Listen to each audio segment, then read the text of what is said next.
walicheza na mwendo.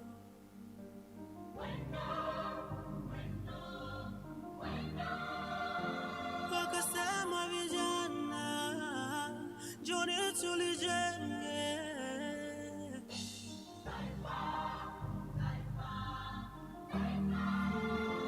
kama vumbi na jasho, hawakujali mateso, walichoweza ni kesho. Yes, sisi watoto, nchi yangu ni urithi wangu, zawadi ya pekee nitaitunza. Nchi yangu ni urithi wangu, zawadi ya pekee nitaitunza. Nchi yangu ni urithi wangu, zawadi ya pekee nitaitunza. Nchi yangu ni uhai wangu, zawadi ya pekee nitaijenga.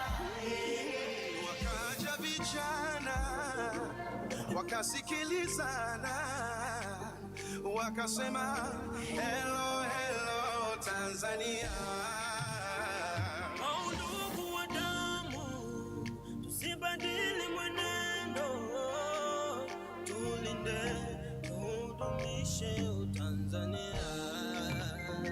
Kwa machozi na jasho, tukaze na mwendo, tuiwaze kesho ya ndugu zetu wadogo. Nchi yetu ni urithi wetu, zawadi ya pekee tuitunze. Nchi yangu ni uhai wangu, zawadi ya pekee nitaitunza. Nchi yangu ni urithi wangu, zawadi ya pekee nitakulinda kwa moyo wangu. Nchi yangu ni urithi wangu, ni uhai wangu, zawadi ya pekee nitakujenga Tanzania. Toa baga nipe ugali wa udaga, toa energy drink nipe supu ya pesa. Toka Damba Kigoma na cheza, mchiriku mdumange bai koko muheza. Eke chibuku dumbisi ya mambege tapendeza, msosi ukieka machalari hapo msewe shani weza.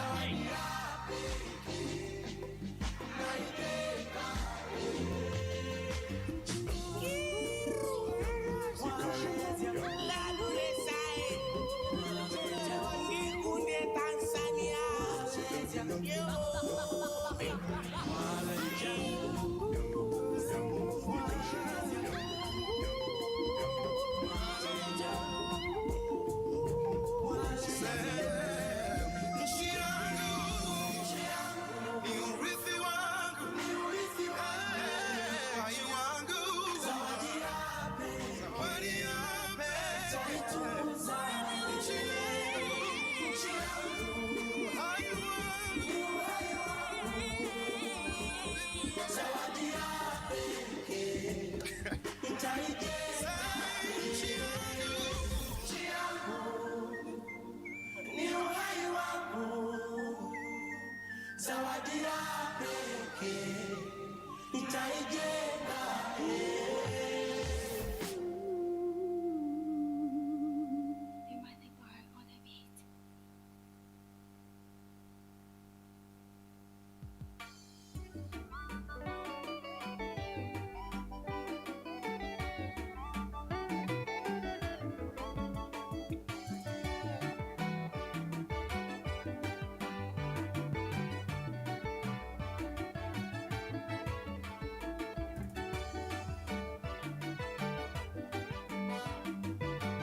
makamu sasa ni rahisi.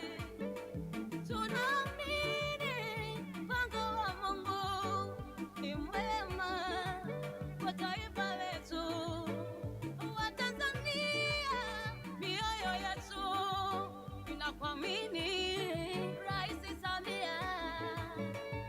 Songa mbele mama, usirudi nyuma. Mwamini Mungu yu pamoja nawe. Songa mbele mama, usiogope mama, Mama Samia, Mama Samia, mama, Mungu amekuamini, unaweza, na sisi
Mimi ni mama, ukinizingua tutazinguana.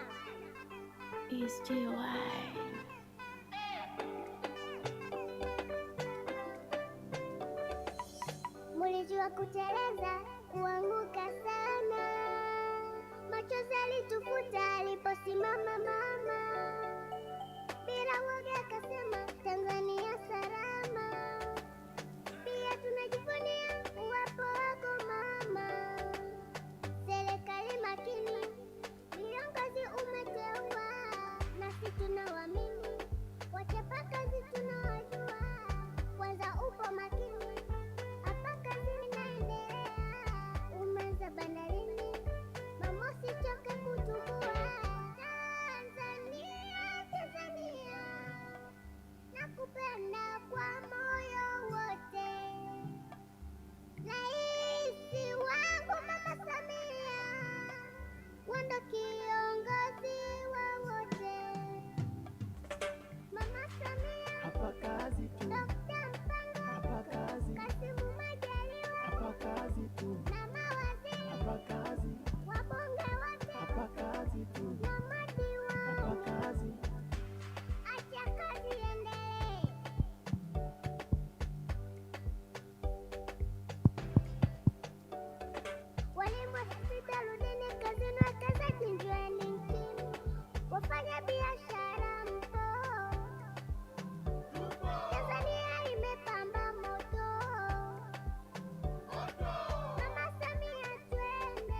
kazi tu, Dokta Mpango, hapa kazi, Kasimu Majaliwa, hapa kazi tu, na mawaziri, hapa kazi, wabunge wote hapa kazi tu, na madiwani. hapa kazi.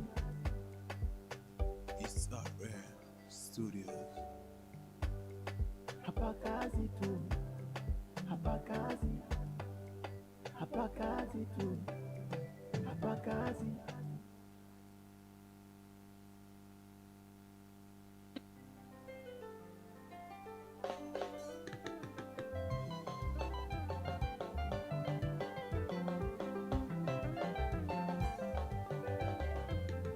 Historia leo imeandikwa baada ya miaka mingi, mawazo ya baba wa taifa Mwalimu Julius Nyerere wa kuunganisha Afrika iwe na nguvu ya pamoja. Kweli Mwalimu aliona mbali na kusema, jirani yako asipokuwa huru, uhuru wako si chochote. Na kusema, jirani yako asipokuwa huru, uhuru wako si chochote. Historia leo imeandikwa baada ya miaka mingi, mawazo ya baba wa taifa Mwalimu Julius Nyerere.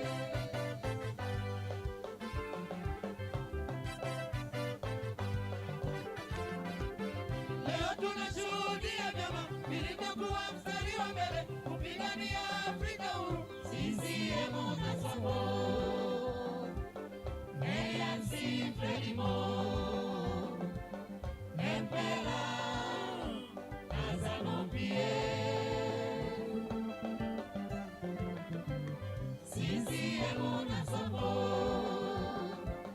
ANC, Frelimo, Empela, ZANU-PF. Kwa ushirikiano na CPC ya China wanaithibitishia dunia leo kufanya ufumbuzi wa chuo kikubwa cha uongozi cha Mwalimu Nyerere. Kwa ushirikiano na CPC ya China wanaithibitishia dunia leo kufanya ufumbuzi wa chuo kikubwa cha uongozi cha Mwalimu Nyerere. Tanzania, Namibia, Mozambiki, Angola, Zimbabwe, South Africa, China.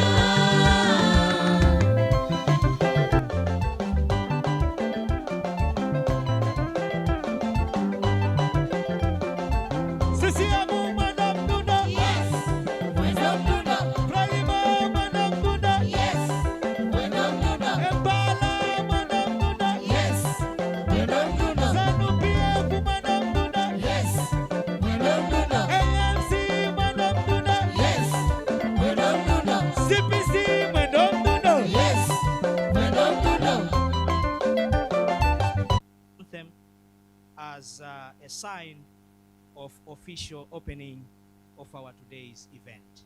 So ladies and gentlemen, it is our conference will going to be very wonderful, as it reads the first international conference on making sense of educational systems for sustainable development. The first international conference on making sense of educational system for sustainable development. We are going to start with the first program, which is official opening. And here we are going to have welcoming remarks, official opening, and then we have what we call vote of thanks, and then group photo.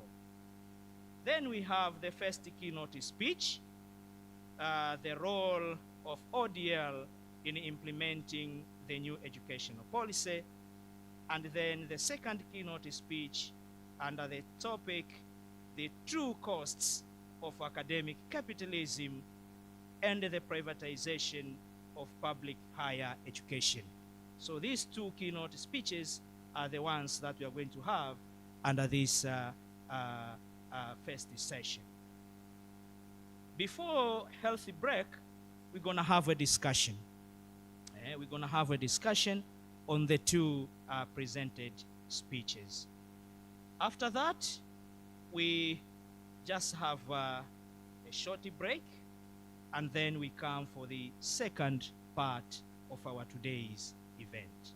Ladies and gentlemen, a much welcome to our conference. Karibuni sana katika shughuli yetu hii ya leo ya ufunguzi, hatua ya kwanza, ufunguzi wa kongamano letu hili linaloshughulikia maswali ya mifumo ya elimu kwa maendeleo endelevu ya taifa letu. Karibuni sana.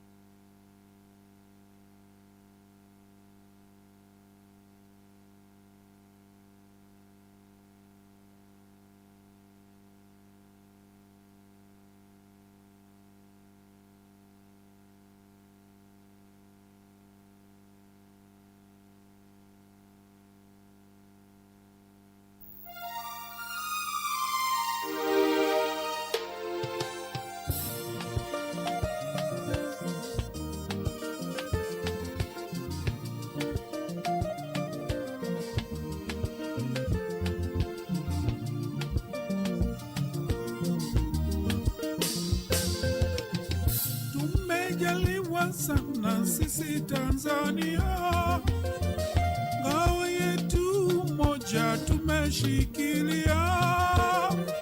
Heri tujiulize bila kudhania, mambo gani muhimu tumezingatia.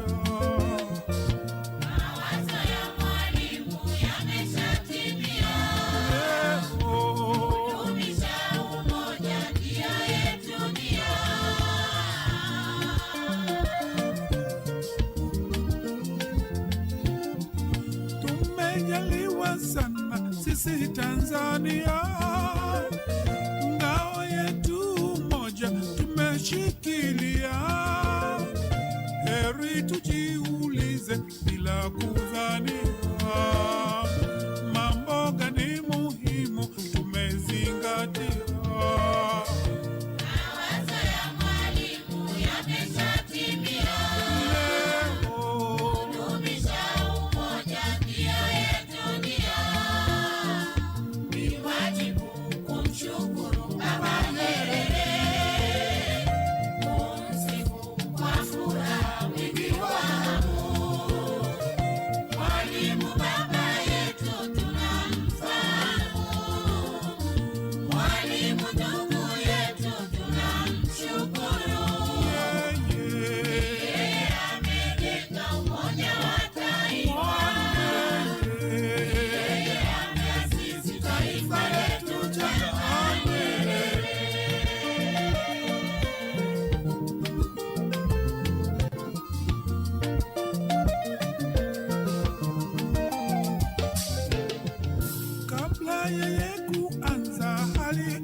Migongano ya dini hata ukabila,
vyako bado viko Tanzania, Afrika na dunia nzima.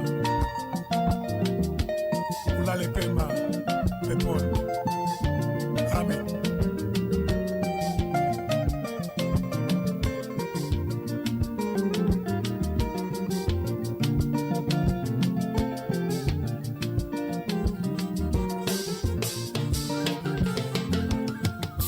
Wa kwanza ni mwenzetu Mwalimu Nyerere, alipata elimu huko Makerere, nyingine teletele huko Uingereza.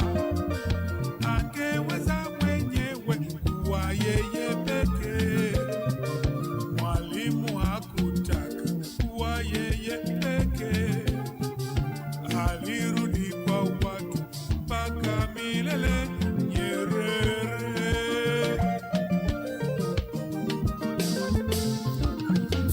wa kwanza ni mwenzetu Mwalimu Nyerere. Hello.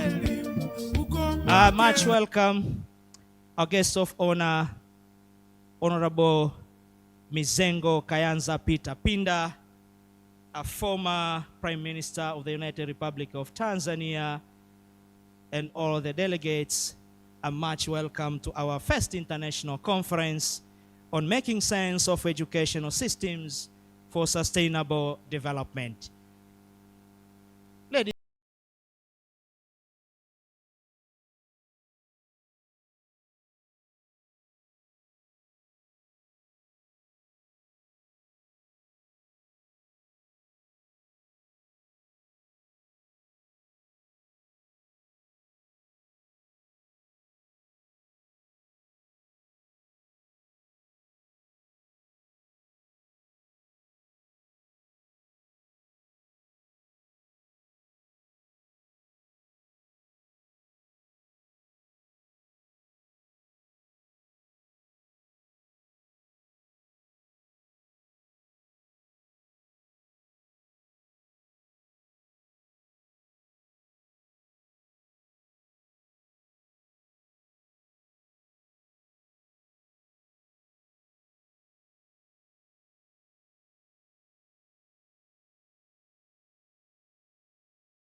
we are going to start our program with the Tanzania National Anthem.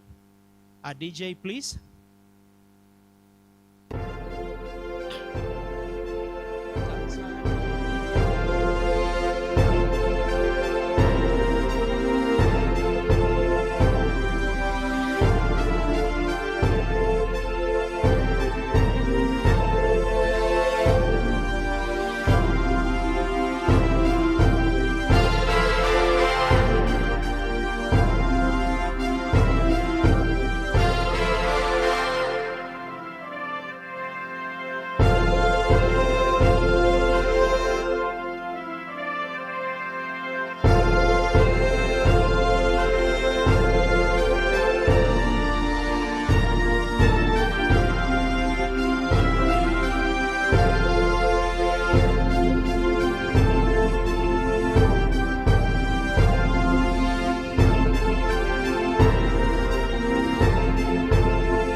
Thank you very much. A very big clap.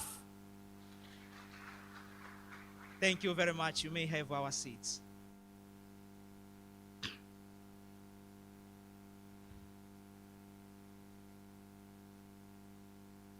the guests of honor, former Prime Minister of the United Republic of Tanzania, Honorable Mizengo Kayanza Peter Pinda, who is also the Chancellor of the Open University of Tanzania, Dr. Hosea, a representative of the Permanent Secretary, Ministry of Education, Science and Technology, who is also the Director for Higher Education in the ministry, Professor Elfastozo Bisanda, the Vice Chancellor of the Open University of Tanzania, Professor Chijoriga, the Principal, the Mwalimu Nyerere Leadership School here at Kibaha, Deputy Vice Chancellor Academics,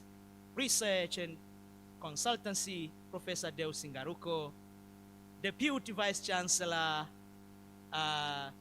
Planning, Finance and Administration, Professor George Silvanus Oreku, and all other members in the high table, including our Dean, Faculty of Arts and Social Sciences, Dr. Teresia Shavega, and our keynote speakers, the protocol being observed. Good morning to you all. The United Republic of Tanzania. The United Republic of Tanzania. Jamhuri ya Muungano wa Tanzania. Thank you very much. Guests of honor, we are going to have a short introduction, and after the short introduction, we're going to have a welcoming remarks that will be carried out by our Vice Chancellor, Professor Elfastozo Bisanda, and thereafter, we're going to have greetings from members who are here in the high table. Let me start by introducing the conference participants from different countries, international participant of this today's conference. Wherever you are, please raise up. International from different countries, Nigeria, Ethiopia. I saw a number of participants from Zambia. Could you please raise up and wave?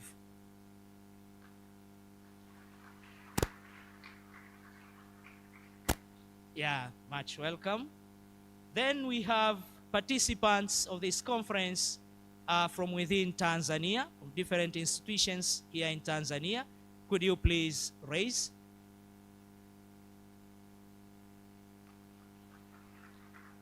Those are the participants of today's conference from different institutions here in our country.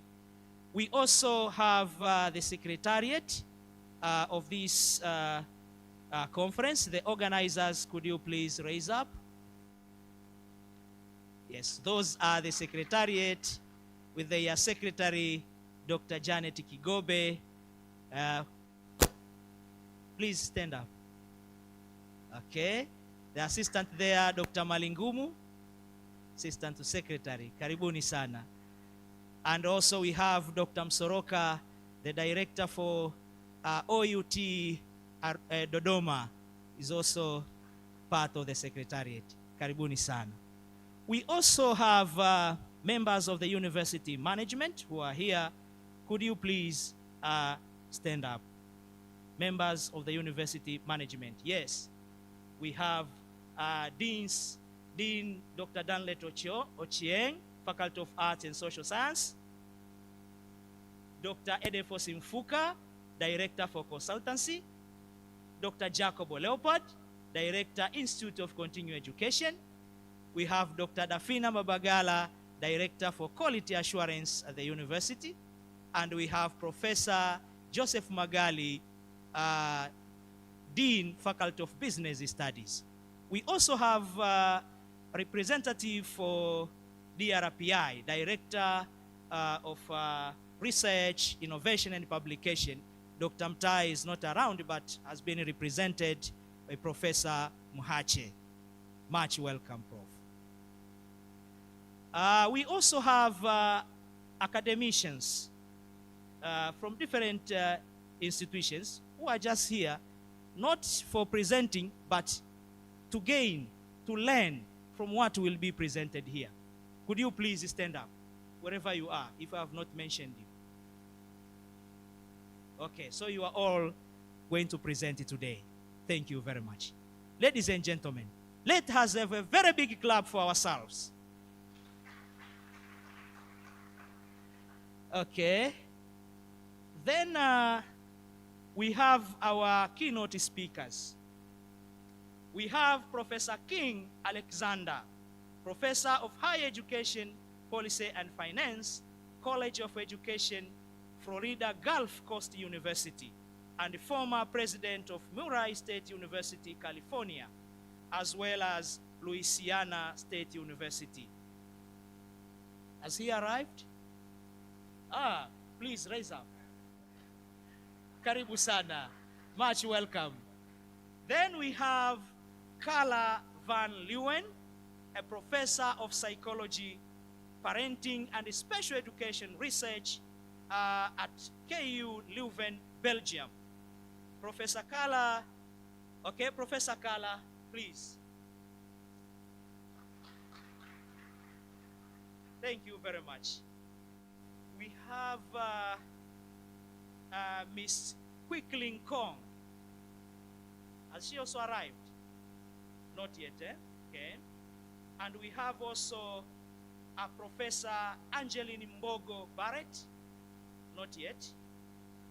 We have Professor Kalafunja Mlanga Osaki. Not yet. Still on their way coming. Okay, those are the keynote speakers of our conference. After having that short introduction, ladies and gentlemen, allow me now to call Professor Bisanda for a welcoming remarks, and then Professor Bisanda will be calling other members also to say hello to this participant. Ladies and gentlemen, the conference, oye!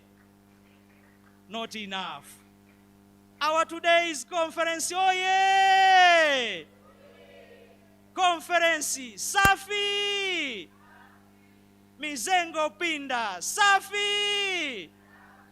Our key speakers, safi! Professor Bisanda, safi! Professor Chijoriga je? Mwakilishi wa katibu mkuu Dr. Osea, safi! Yes, Professor Bisanda, the floor is yours.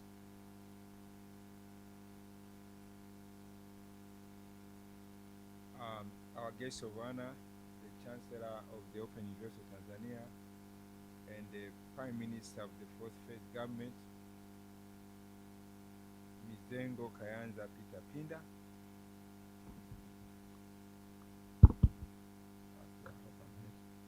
Okay. The representative of the Permanent Secretary for the Ministry of Education, Dr. Ken Hosea.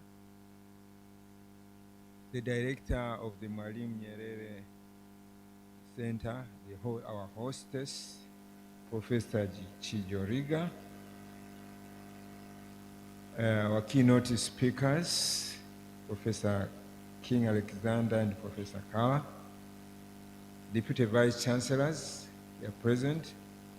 The Dean of the Faculty of Education, invited guests, presenters, participants, ladies and gentlemen, good morning.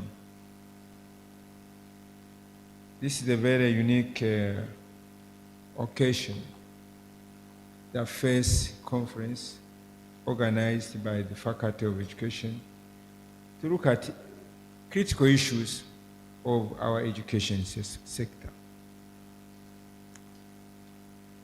The Faculty of Education is basically meant for the training of teachers.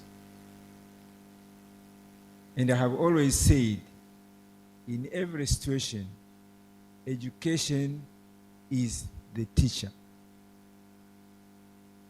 If you're going to change your education, you have to change the teachers. If you're going to improve your education, you have to improve the teachers. You cannot escape from that scenario. We have been complaining about low standards, low qualities of our graduates. It only reflects on their teachers. And when I see a lecturer or a professor teaching a class and half the class failed, actually it's the teacher who has failed. You have to measure up yourself how you perform by the way how your students perform. Well, yes, the teacher is a ladder on which other people will climb, and they climb over you and they go up there and be better than yourself. That's a teacher. You have to accept to be a ladder on which the young people will climb on to go higher than you. And so, Honorable Chancellor, we are welcoming you and all other people mentioned. We expected the regional commissioner for this region to come some other time, but whenever he comes, we shall get him introduced and we give him a chance to speak to us.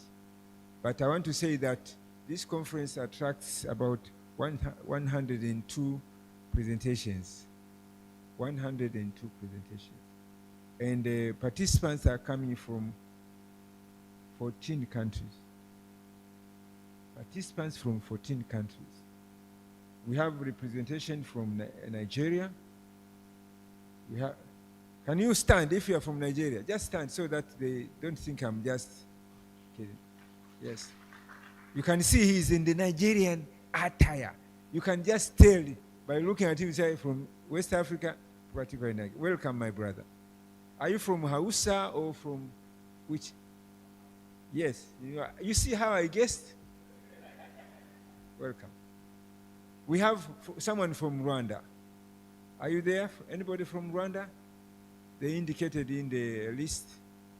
They are probably on their way. We have someone from Zimbabwe. Welcome.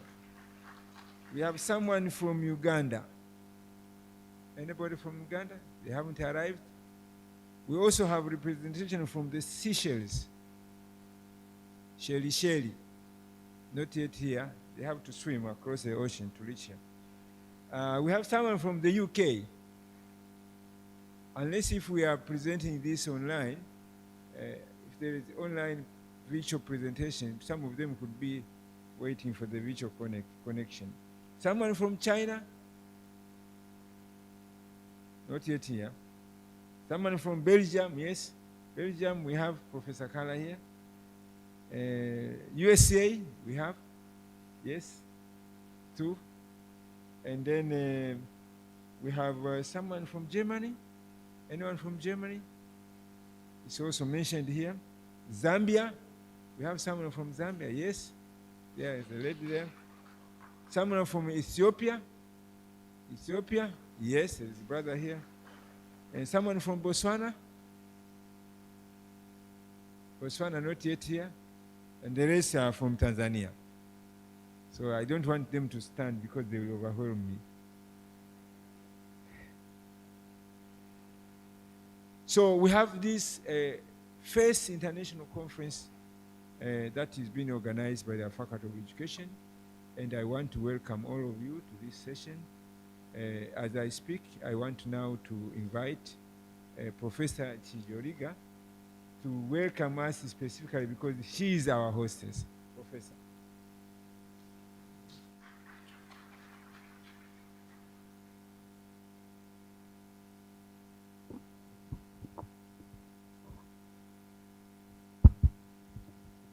This is a big surprise because me, I'm just a host. I'm not supposed to speak. But because I'm invited, I'll welcome you all. Honorable Mizengo Pinda, former Prime Minister of the United Republic of Tanzania, but also currently CC member, Central Committee member of the Chama cha Mapinduzi, the Director of Higher Education, Dr. Hosea, Professor Misanda, the Vice Chancellor of the Open University, all other heads from the Deputy Vice Chancellors, Academic and Deputy Vice Chancellor Administration from our Open University, our guests from US, and also our guests from KUL. Unfortunately, it's very interesting. I just told her I'm a KUL graduate of 1988 from Deckenstraat. She knows when I speak about Deckenstraat. Yeah. So all guests who are around, especially those who are coming from far away, I remember our colleague from Zambia. I don't know whether he remembers me. He was the first person who arrived here in the night. Very tired. But all guests from other countries, Nigeria, I've heard from Nigeria, from Zimbabwe, and where else? I think, yeah? Ethiopia, yeah. So all, I know also the wife, I'm told. I was told there's a wife. So I assume you're the wife from US. You are most welcome. So all members from the Open University, all delegates who are here around, and those who are going to be on virtual, let me take this opportunity to welcome you to the, I'm not the director, I'm the principal of the Mwalimu Nyerere, Julius Nyerere Leadership School. Here I'm called principal, not director. Yeah, so that's a correction, yeah. So let me take you this opportunity to welcome you all to this particular school. We are called a school, but we're not a small school, as you have seen. For those who are coming out, from outside Tanzania, take the opportunity to know our school. Just a small introduction about our school. I'm sure you are seeing, for those who are from here, you are seeing the flags, but also for those you can see the flags. This is a school representing 6 liberation movements parties, former liberation movements in the Southern Africa. And these are CCM for Tanzania, Frelimo from Mozambique, ANC from South Africa, SWAPO from Namibia, MPLA from Angola, and ZANU-PF from Zimbabwe. So this is the school. And these are former liberation movements. And we have what we call 6+1. There's one flag, I think you see, that is China. So these are I call them the owners of the school, officially. And the school, because you are here in the distance of knowing the school, we offer programs, short, medium, and long-term courses. And our clientele, which we offer, are 3 groups, main groups: party and government leaders, business executives, and non-governmental executives. So you're almost welcome to this particular school. You are basically, what do we teach? We teach mostly leadership, and our concept is leadership for inclusivity and impact. Leadership for inclusivity and impact. We want you to be a leader. You're going to include people in the process of development, and you make an impact. So basically, we're talking about people-centric development. People-centric development. For us, that's very important. So you can be any leader, but make sure you make a change to the people who you are leading. And we have all cadres, from youth, women, and also for senior leaders. So karibuni sana Tanzania. For those who are coming for the first time, I enjoyed the place. As you see, you have plenty of space. You can always come to enjoy. Although we don't allow individuals to sleep. We only come here as an institution. Very important. Because people, when they see all these facilities, they think they can come and stay here. No, it's not a hotel. This is a training center. So, and you use it also for meetings. So you're also most welcome. Karibuni sana. Enjoy your time. Stay at the school. And we have a big sports field for those who are sleeping here. Please enjoy the tracks around and sports. Yeah. So karibuni sana. Karibuni sana sana. Jamhuri ya Muungano wa Tanzania. Asanteni sana. Karibuni sana. Yes, another clap for Professor Chigoriga. She is my former colleague at the University of Dar es Salaam. Yeah. Now I would like to invite Dr. Ken Hosea, who is actually the Director of Higher Education, but currently representing the Permanent Secretary for our ministry, to give greetings, and then he's going to invite the guest of honor to give the opening speech. Welcome.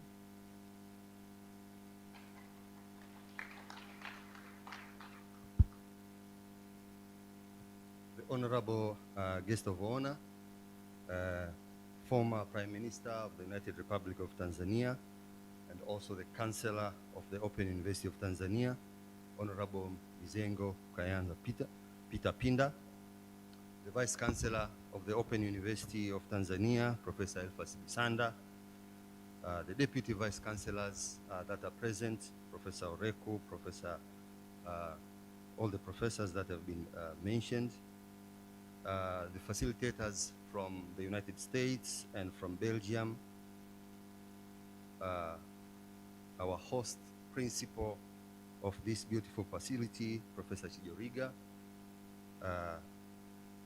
other facilitators, international participants that are all here today, academic staff from Open University of Tanzania, professors, if they are students, members of the press. I greet you all in the name of the United Republic. Nawasalimu kwa jina la Jamhuri ya Muungano. Thank you very much. Indeed, it's an honor for me to be here this morning to represent my permanent secretary, Professor Caroline Nombo. And very briefly, I'm going to give you a perspective of the ministry to this conference. And please allow me also to acknowledge the current changes that my ministry is doing under the leadership of Professor Adolf Mkenda and Professor Caroline Nombo. We have a very, very popular Swahili phrase, mabadiliko ya sera na mitaala. So for 2-3 minutes, I'm going to really present to you what exactly do we expect from a teacher? What do we expect from teacher training? And what do we expect from our universities such as OUT in terms of mabadiliko ya sera na mitaala? Guest of honor and professors that are present, we are currently in the midst of undertaking a very serious transformation of our education system. We are reviewing our education and training policy, which came out in 2014. Now we have a new version. We call it Education and Training Policy 2023. We are reviewing our education curriculum, starting from primary school, we call that basic education, to university education. We are making these reviews responding to a directive by our 6th Vice President, Honorable Samia Suluhu Hassan, when she was appointed president the 22nd of April in 2022. She gave this address that we must change, we must transform the way we train at all levels. Honorable guest of honor, you know the situation, how it is in Tanzania. Our universities, our training education system is producing a lot of unemployable graduates. Now, under this presidential directive, the Ministry of Education, Science and Technology has undertaken these major transformations. So I'm going to just give you a few lines of what is there, the drama that is in there. Number one, from the age of 13, when a Tanzanian student is starting secondary school, we are going to give that student an opportunity to do vocational training. What it means, we are vocationalizing our secondary education. The teachers who are going to be there need to change. Our universities, the way they've been preparing teachers, need to change. What is the meaning of vocationalizing our secondary education? From the age of 13, a student that is adept in physics, chemistry, we call those regular studies, is allowed to go in there. But the students who think from their ability are more adept at vocational, we call that psychomotor in education, using their hands, we are going to start giving them an opportunity to do vocational training alongside the regular classes. Our secondary school scenario is not going to be the same.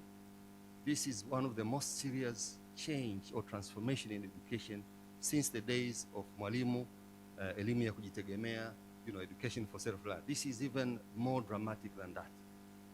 The teachers who are going to be teaching in our secondary schools have to change the way we train them, the philosophy of education, the psychology of education. Everything has to change to prepare this learner for self-employment rather than looking for employment.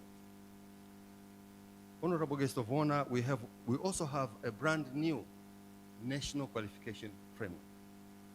In Swahili, we call that mfumo wa tuzo, mfumo wa utambuzi wa tuzo, national qualification framework. What it means in practice is that this student who has done Form 1 to Form 4 along the vocational lines is going to be given an opportunity to come back again with this new qualification framework into the academic if this student wishes to do so. This student may proceed with what we call national technical education, that stream, up to NTA level 4, level 5, and later on may want to do a bachelor's. So we have a brand new national qualification framework which is going to allow what we call permeability, and so that people who do vocational, hands-on, may also be given an opportunity to do a bachelor's degree, but we call that Bachelor of Technology rather than the normal BA, BSc. Honorable guest of honor, the ministry expects our universities to support this transformation. I'm going to say that again. Honorable guest of honor, the ministry expects our universities, expert universities such as Open University of Tanzania and other universities to give us support. And the first support would come from assisting in straightening out the curriculum, assisting in preparation of teachers. And the preparation of teachers, if I may dwell on that a little bit, we are going to start with the first pilot in January 2024. A pilot in a few secondary schools across Tanzania of what I just said. A vocationalized secondary education system. Now, between now and January next year, we are going to be trying to give potential teachers in-service training. In-service training, it's hard to start from the beginning to train a new teacher, but those teachers who already have qualifications in education, in teaching, are going to be given sort of bridging courses, short-term courses, so that now they are able to enter the class and face this new breed of students. Our universities need to prepare for new university entrants in the next 5 or 6 years. These students who are vocational life from secondary school, when they join a university to do any degree, they are very different from the students of the past. The teaching at university is going to be very, very different. Honorable guest of honor, although we have many, many unemployed graduates in Tanzania, when you look at a ratio which we call the gross enrollment ratio, how many Tanzanians go to universities, we are still behind the average, the sub-Saharan Africa average, which is around 9.4. We are at around 6.1. We are behind our neighbors Kenya, where the gross enrollment ratio is around 11%. And what we want to do at universities all over the country, my ministry is embarking also rehabilitating, building new campuses, and we want this quota, this gross enrollment ratio that we want to fulfill. We want our campuses now to be training employable graduates. So universities, experts, have listened very intently, the list of participants, experts to support us in that endeavor. Honorable guest of honor, I would really like to conclude my brief remarks by once again thanking, congratulating Open University. When we looked at this, when the permanent secretary asked me to really represent her today, I was looking at the title and I said to myself, this is a very unusual title, making sense of education system. But different people are going to be making different senses out of this title, and I've just explained very briefly what makes sense for the Ministry of Education, Science and Technology, looking at what are the plans that we have, the plans that our leaders are rolling out for the next. Honorable guest of honor and participants, I don't know whether if Professor Osaki is here. Professor Kalafunja Osaki, are you here? I wanted to acknowledge Professor Osaki was my teacher, taught me very important lectures at University of Dar es Salaam when I was a young academic staff way back in 2003. Are you here, Professor Osaki? Or if he's not here, please send him, give him my greetings and my regards. And honorable guest of honor, I wanted to leave you with a phrase that he used then to us newly employed lecturers at University of Dar es Salaam. And he said, when you enter the classroom, 20 years ago, but I still remember just like it was today, when you enter the classroom, at the threshold of the door, when you are opening to enter, all the students give you 100% because you are doctor, you are professor. The question is, what is the percentage when you open the door to walk out after a lecture? Thank you very much. Thank you for your attention.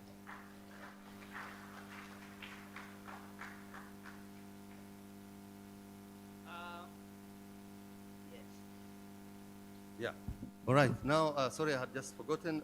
On behalf of the Permanent Secretary of the Ministry of Education, Science and Technology and our ministry, it's now my duty and the privilege to welcome the guest of honor, the Chancellor of the Open University of Tanzania, Honorable Mizengo Pinda. You're most welcome, sir. Can we clap our hands, please? Yes, let us clap our hands for the guest of honor. Mizengo Pinda safi! Mizengo Pinda safi! Safi! Aliyemkaribisha Professor Hosea safi! Safi! Safi sana. Guest of honor, Honorable Mizengo Pinda, the floor is now yours. Much welcome.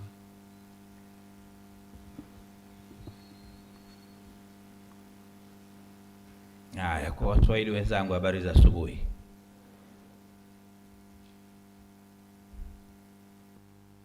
I still have another group from outside Tanzania. Good morning.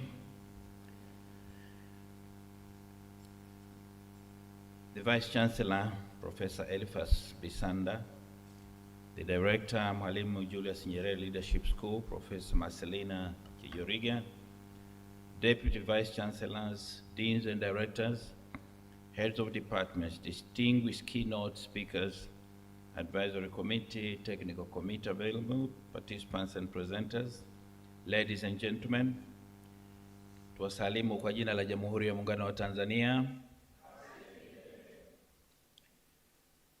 It gives me immense pleasure this morning to officiate the opening of this conference on making sense of educational system for sustainable development. Being the Chancellor of the Open University of Tanzania, I would like to take this opportunity to personally thank the entire management of the Open University of Tanzania for inviting me to this momentous occasion.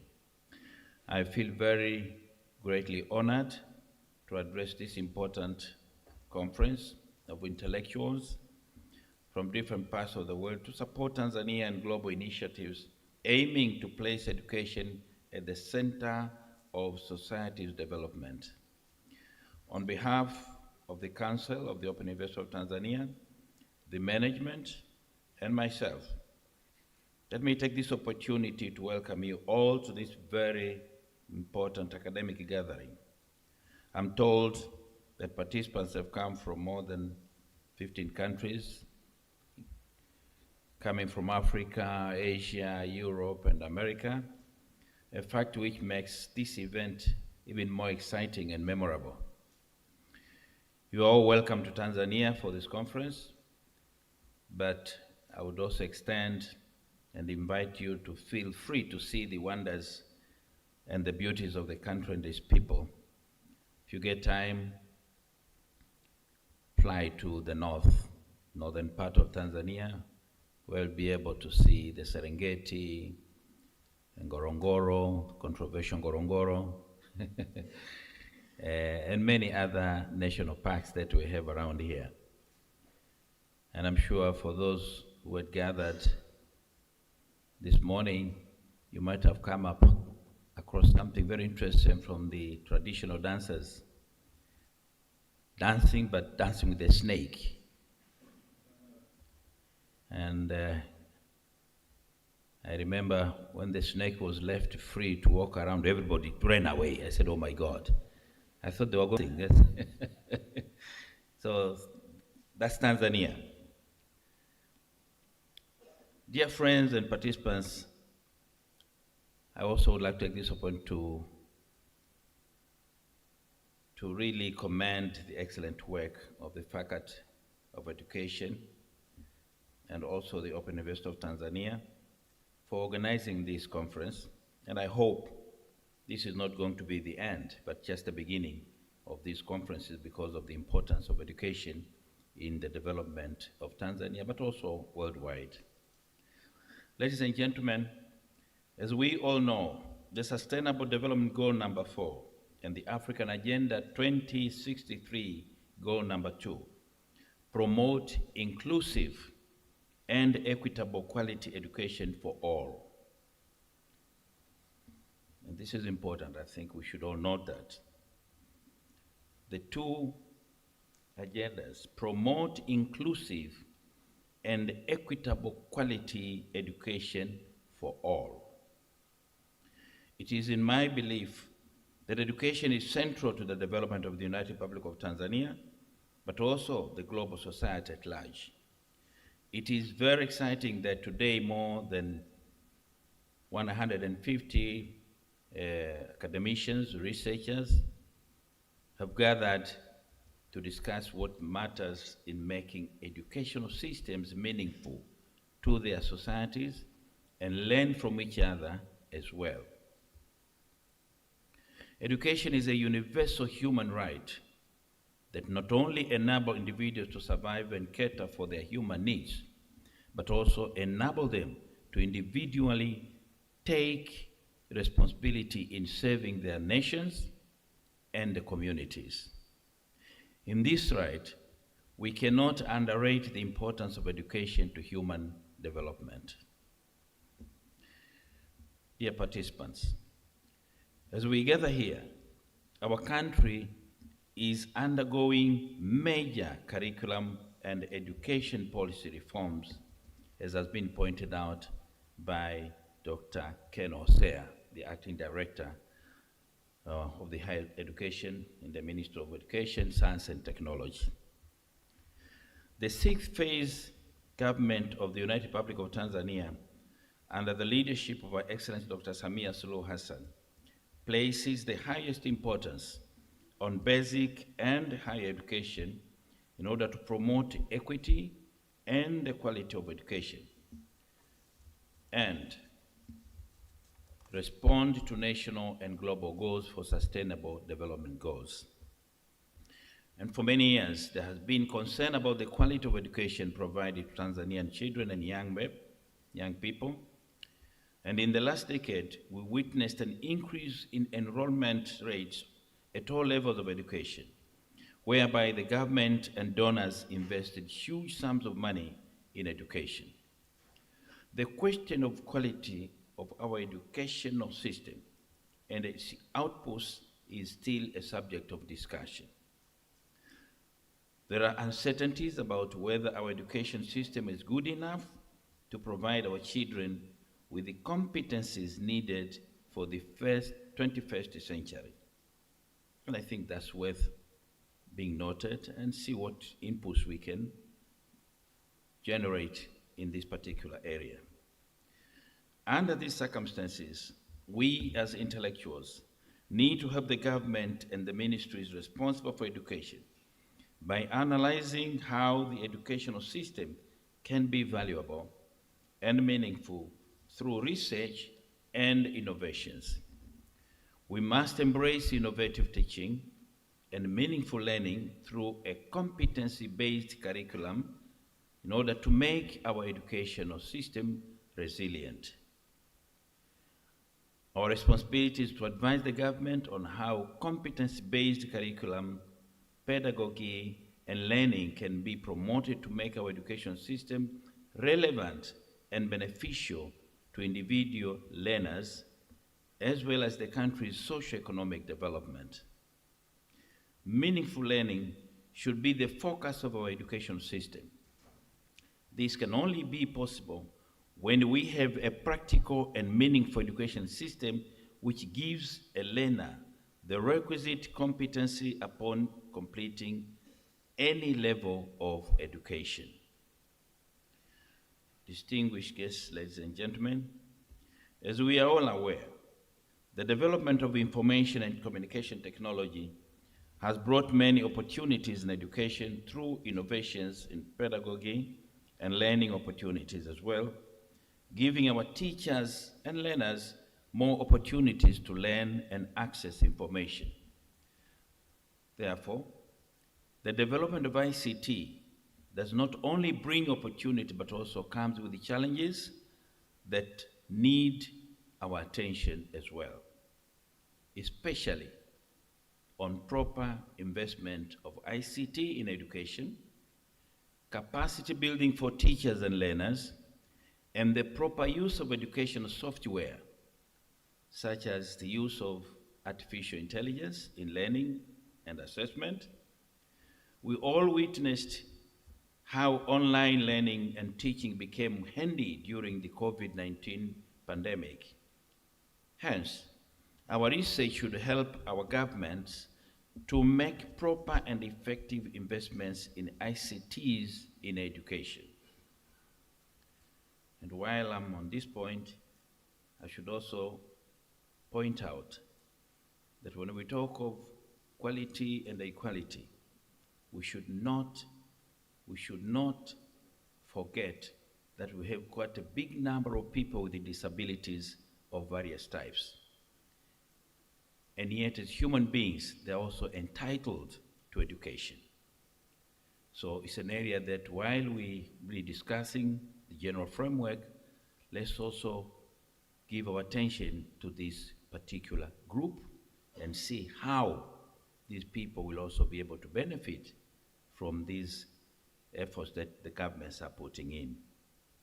In line with this, the focus also should be on helping our governments minimize education costs through various mechanisms, such as open and distance learning, ODL. The ODL has been an important model in higher education in Tanzania and beyond. Many countries have recognized the role of open and distance learning in achieving the educational and training goals and stimulating scientific, technological, social, and economic development. However, the use of ODL at lower levels of education still needs to be explored.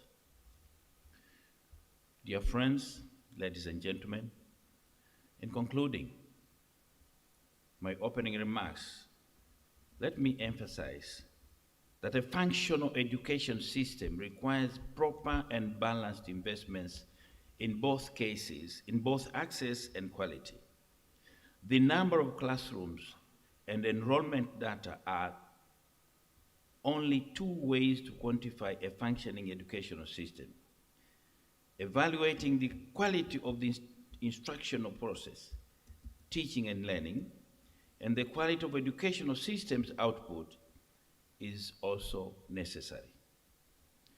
We are here to discuss how our educational systems can make sense, how it can stimulate sustainable development and benefit our nations and the global society. it's my hope you will use this platform to critically think and discuss the various challenges, share good practices and innovative ideas, and see the plausibility of forming regional or international partnerships, teams, in order to tackle education challenges as well as improve our educational systems. This conference comes at the right time, as the world is making considerable efforts to achieve the Sustainable Development Goals by 2030.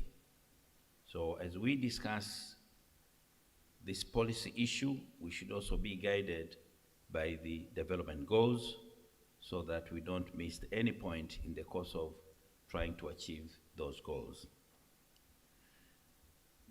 Niombe niseme kwa Kiswahili kidogo. Ni muhimu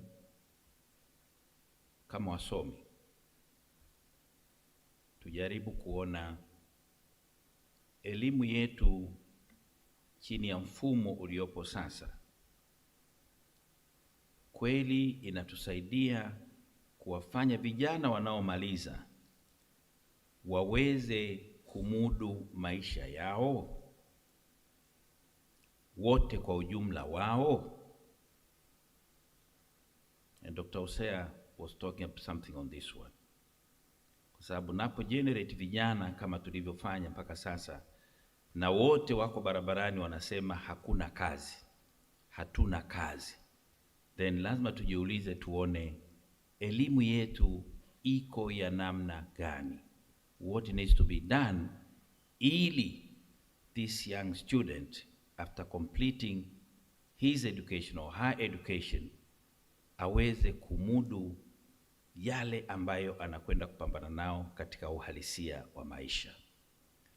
And I want to thank the Minister of Education for the effort they are making now, trying to look into this particular system that we have and see what can be done to improve it. Na tusisahau, Mwalimu Baba wa Taifa Julius Kambarage Nyerere alijaribu sana kuhimiza elimu ya ufundi. Tulikuwa na technical schools, tulikuwa na technical colleges, na baadaye tukaanzisha vituo kama SIDO na VETA na kadhalika, lakini kwa bahati mbaya sana some of these colleges have been turned into academic colleges za kawaida tu.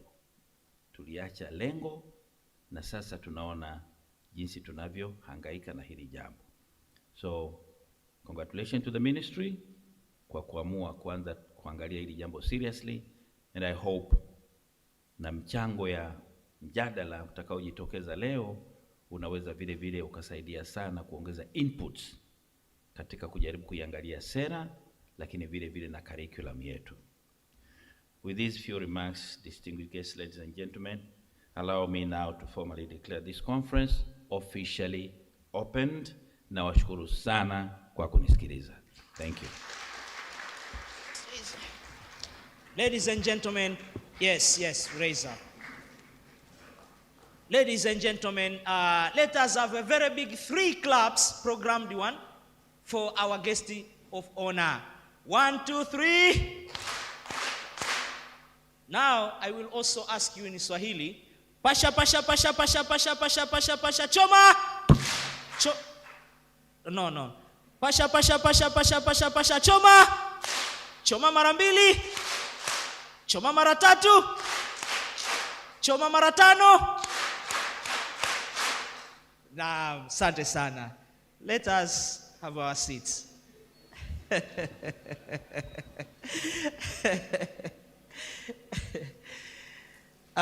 Thank you very much, guests of honor, indeed, for a wonderful speech that has really indicated the purpose, on why are we here.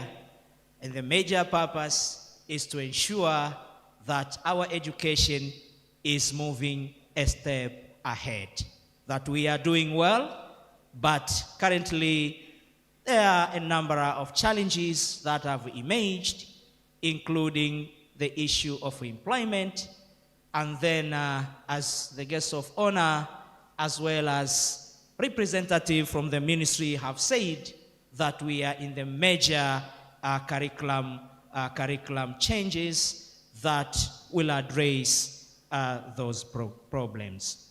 So the guest of honor, Honorable Mizengo Pinda, was just giving us the news, and let you not confuse. We are just developmental views. So please, let us make them on use. Honorable Mizengo Pinda was giving us the news, and let we not confuse. They are just developmental views. So please, let us make them on use. Hongera sana Mizengo, mkuu chuo huria, mkuu mwenye mipango kwa huria ya Tanzania. Mipango yake mipingo, huria tujivunia. Hongera sana Mizengo, mkuu chuo huria. Hongera sana Mizengo, mkuu chuo huria, mkuu mwenye mipango huria ya Tanzania. Mipango yake mipingo, huria twajivunia. Hongera sana Mizengo, mkuu chuo huria. Jamani, hata vigelegele hakuna? Na beti mbili zinatosha, moja ya Kiingereza, moja ya Kiswahili. Kila mtu amepata ujumbe. Hapo vipi? Hata mimi amnipigi makofi? Okay, thank you very much, guest of honor. Moving ahead, program, I'm told that we have a fellow who is here, who has been very instrumental to our Faculty of Education, and the Dean Faculty of Education and the members in the faculty have decided to honor that fellow. Allow me now to call upon the Dean, Faculty of Education, Dr. Teresia Shavega, a senior lecturer. Dr. Teresia Shavega, please. Yes, you can use that one.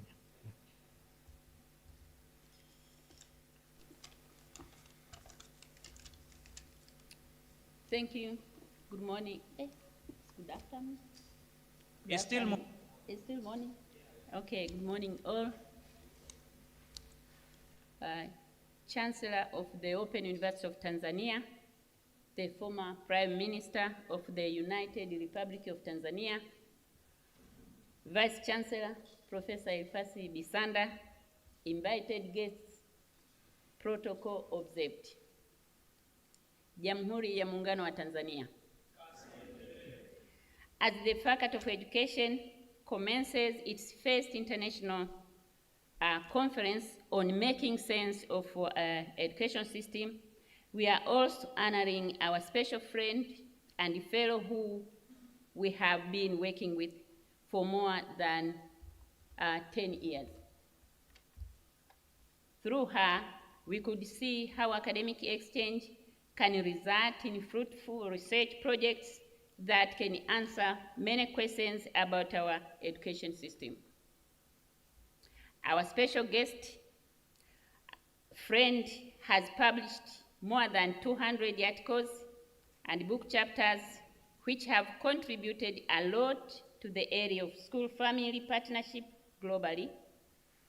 To date, our faculty has collaborated with our special friend to write and implement 3 major projects that are implemented under our faculty. Our dear guest of honor, when we invited our friend to be one of the keynote speakers back in April this year, she accepted right away without thinking about her other demanding commitments. We want to thank her for the hard work she put into the project we worked on and are still doing together. We would like to express our gratitude to her. Dear Prof. Carla Van Leeuwen from the Presenting and Special Needs Unit of Catholic University of Leuven, you are a great professor, a wonderful person, and an active partner. To show our appreciation, the Faculty of Education is honoring you as a permanent fellow of our faculty. Thank you.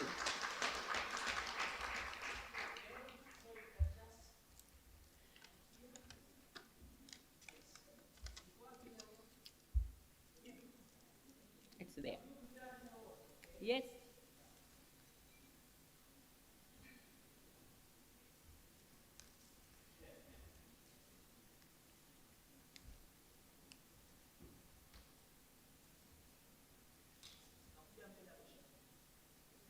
Yeah. You come here.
Thank you very much, Dean, Faculty of Education.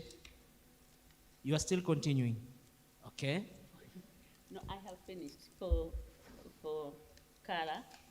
Now is there a vote of thanks to the guest of honor. Distinguished guests, ladies and gentlemen, on behalf of the Faculty of Education, Organizing Committee, and all attendees, I would like to extend our sincere gratitude to our distinguished guest of honor for gracing us in his presence today.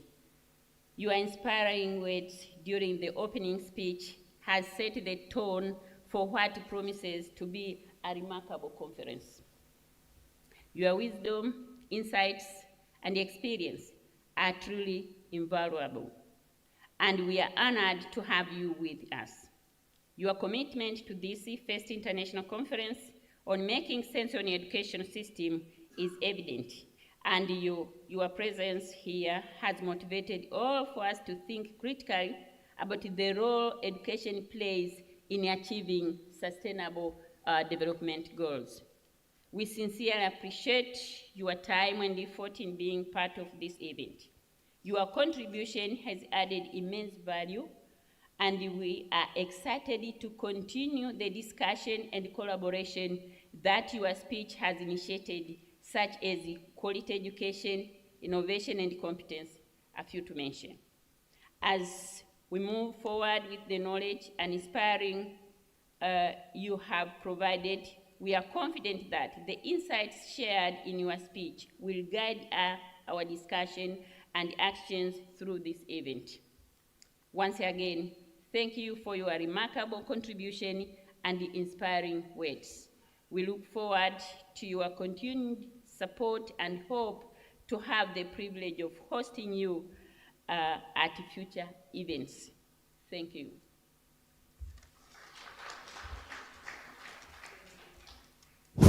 Thank you very much, Dr. Shavega, the Dean, Faculty of Education, for vote of thanks.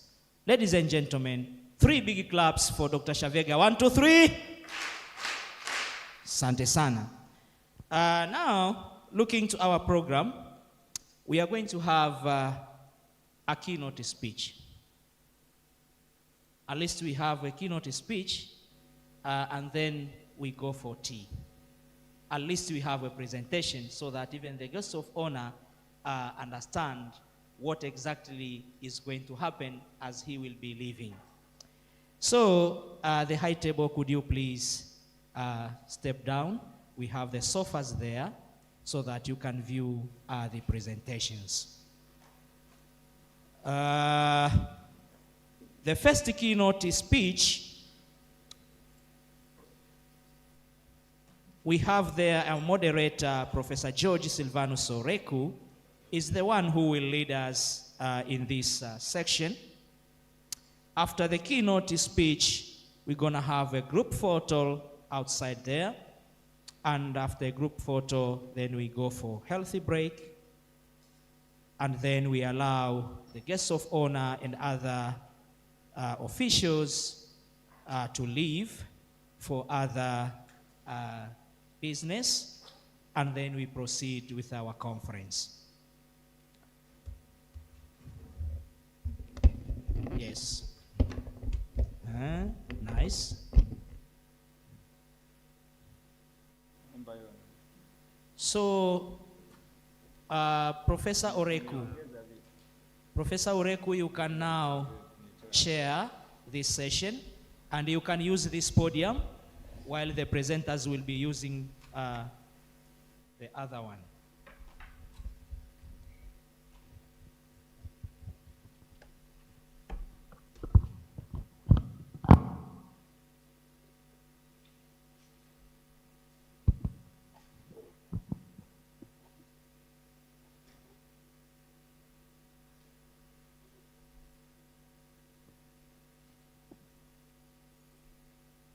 Ladies and gentlemen, a very good morning. I feel honored to take over this session, and I think now we are switching right to the business as indicated on our program. And I'd like to take this opportunity as well to welcome our keynote speakers. We'll have 2 keynote speakers. And before I let them start presenting their presentation, please allow me to say a little words about these keynote speakers. We are going to have Professor Eliphas Tozo Bisanda, who is going to be our first keynote speaker. And the title of his presentation is The Role of ODL in Implementing the New Education Policy. But before he starts presenting, let me just give you an introduction on who is Professor Eliphas Tozo Bisanda. Professor Tozo Eliphas Bisanda is a mechanical engineer and the Vice Chancellor of the Open University of Tanzania. He is a board of members of African Council Distance Education, ACDE, representing the Eastern Africa region. He is also a member of Executive Board of Distance Education Association of Southern Africa, EASA. He is a chairman of the UNESCO National Commission of Tanzania, NATCOM. Also, he holds a UNESCO chair to curriculum and teacher education at the Open University of Tanzania. So that is in brief is the bio of Professor Eliphas Tozo Bisanda. And I'm so certain that what we are going to receive now will be a very wonderful presentation. And without much ado, let me say, Prof, the floor is yours. Over to you. Thank you, Professor.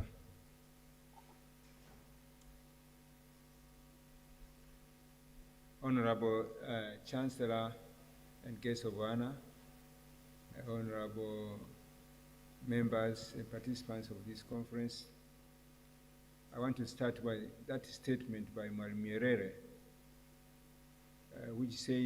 where he said that education is not a way to escape poverty, but it is a way of fighting it.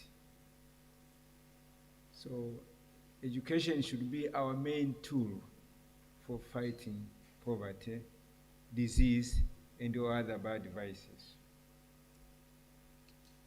Tanzania has a vision for education. And the vision is to have in place a Tanzanian who is educated and possesses knowledge, skills, competence, ability, and positive attitude so as to contribute to national development. So national development is actually the focus of education. Because from the time of independence, we discovered that poverty was one of the major enemies. And poverty is associated with the disease. And both can be combated through proper education system.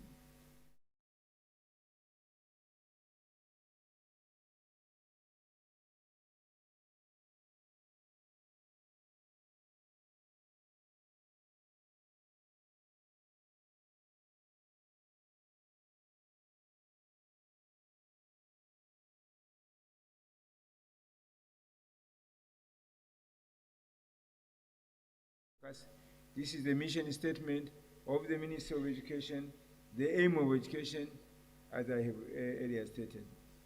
And therefore, what do we do?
In subjects of mathematics and science. Very poor performance. But also there is low morale of teachers at all levels due to difficult working environment or whatever. They are completely demoralized. But also the challenge that the Director for Higher Education mentioned, unemployability of our graduates who come out of our schools and these universities with insufficient skills. They are not employable. What about students? Students who focus more on the degree certificates rather than the skills and knowledge. Because the government itself also employs people on basis of certificates, not skills. And this is a big problem, actually. People will ask you, do you have Form 4? Do you have A-level? Do you have a degree? What is GPA? You know, we're talking about GPA as a basis of assessing somebody's ability to work. It is not. It's a wrong notion. Focus on certificates rather than skills. Very low tertiary enrollment. I'm glad the Higher Education Director said it is now 6.4 because I took this data from UNESCO report of 2019-2020, and it was only 4%. It's recorded. And the average for Sub-Sahara was 8%. We still below the average of Sub-Sahara in tertiary enrollment. And as I said, countries like South Korea, tertiary enrollment is 95%. Sorry.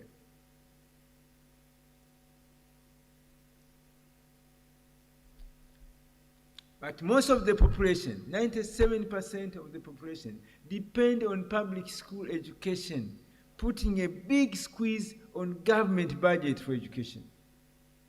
This is not healthy. When Magufuli announced free education for all, and immediately the student numbers at primary school doubled. This year, we have 1,386,000 students who sit for grade 7 exams. But I was looking at grade 4, those who are going to sit for grade 4 is 1,800,000. These are the people who entered the school when Magufuli announced free education. They are now in grade 4. And then, of course, we have a lot of unqualified teachers for 21st century learners. Our teachers are trying to teach us the same way they learned. And so they can't cope with the kids who are already exposed, more exposed than their own teachers. They can't cope. Even at university level. Now, I saw this and recorded this, Daily News, 9th February 2023. It was reported out of 690 students in 10 public schools in Kagera region. And Kagera region is well known for its good education program, okay? Who attempted the 2022 Form 4 examination. Only 63 students passed in basic mathematics, having scored C and D, representing a pass rate of 9.13%. Is this good news? Extremely bad news. More than 90% of the students have failed mathematics. Bad performance. Another example. In that year, 2022, this was the national average of performance in various subjects. Basic mathematics, the average was about 20% only who passed. So Kagera was really down the scale. Physics, 78%. Chemistry, 93%. Fine. This year, very few, 114 compared to 500, because they are the only ones who did science. Another 400 and something thousand didn't do science, so they are not counted here. Biology, okay, 67%. English language, 68%. Geography, 66%. I just took a few samples from the report to show how we are faring nationally. What about our TVET share in secondary education? This is the critical area. The percentage of students who are doing vocational and technical education at secondary school level. I compared several countries there. And this is a UNESCO report. Bolivia had the highest, 64% of all the students in secondary school are doing vocational education. Coming to Africa, Cameroon was 22%. Angola, 14%. South Africa, 70%, but Tanzania, 0.4%. Now you can understand why our students have no skills. Even the technical schools that we had transformed into universities offering useless degrees. Everybody knows. Technical education has been completely ignored. And we still prize ourselves with the technical college of DATEC, Arusha Tech, Mbeya Tech. All of them are almost giving now degrees. Everybody who goes there comes out with a degree. You can't take them to do any dirty work. They have degrees. They are white collar, no longer blue collar. What about the issue of gross tertiary enrollment? As I said, South Korea, 95% of kids who started school, they earn a degree. United Kingdom, our former colonizer, 56%. South Africa, 19%. Angola, Rwanda, Zimbabwe, between 9 and 8. Even DR Congo, which is always at war, is above us, 70%. And this again, the data I took from the report of 2017-8, where we see we're at 4%. This is agonizingly bad, because you cannot have development unless you acquire the critical mass of higher education, which is 20%. When you have 20%, then you can talk about developing of graduates, but useful graduates, not useless. Now, I want to focus on the recently announced revised curricula and education policy in Tanzania. First of all, one aspect of the new policy and the system is a formalization and integration of early education in the system. We always ignored early education, so that people were starting grade 1 with no schooling at all before that, 7 years. So now we can put their kids at 5 years and they get early education, nursery and kindergarten, then preschool, then they go to school. And then we are going to have a 6-year primary school instead of 7 current, which we currently have. And I'm told that in a few years to come, but I think by 2027, 28, all kids of grade 6 will do the same examination with the grade 7 and merge. And you can expect a big flood of kids in secondary school in 2028. I'm not sure whether we are prepared for that, because we're going to have double the portion. The ministry needs to be prepared for that. Then we're going to have compulsory education up to Form 4 instead of Standard 7. So every kid who goes in primary school will go on to Form 4. That means we need a lot more teachers to be able to cope with that increase of students who need secondary education. Introduction of skills training and entrepreneurship at primary level as onward to secondary level. This will also be a very important feature of our education system. Diploma in education will be the minimum qualification for a primary school teacher. And this is very important also, because the quality of education has to do with the quality of teachers. So the new approach to the school curricula is 2 wings curriculum. One wing is knowledge-based, the other one is skills-based. And I developed this model by looking at how our education is scheduled. We have to have regular knowledge-based subjects in primary school. We know them: geography, social studies, math, computer, English, history, Chinese, whatever.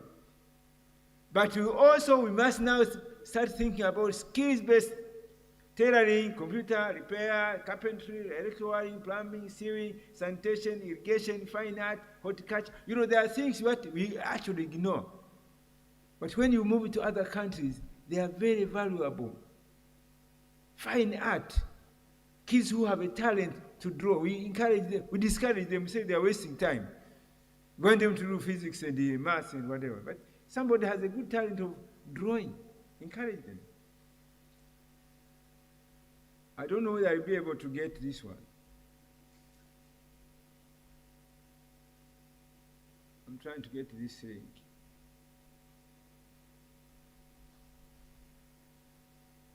It cannot open it.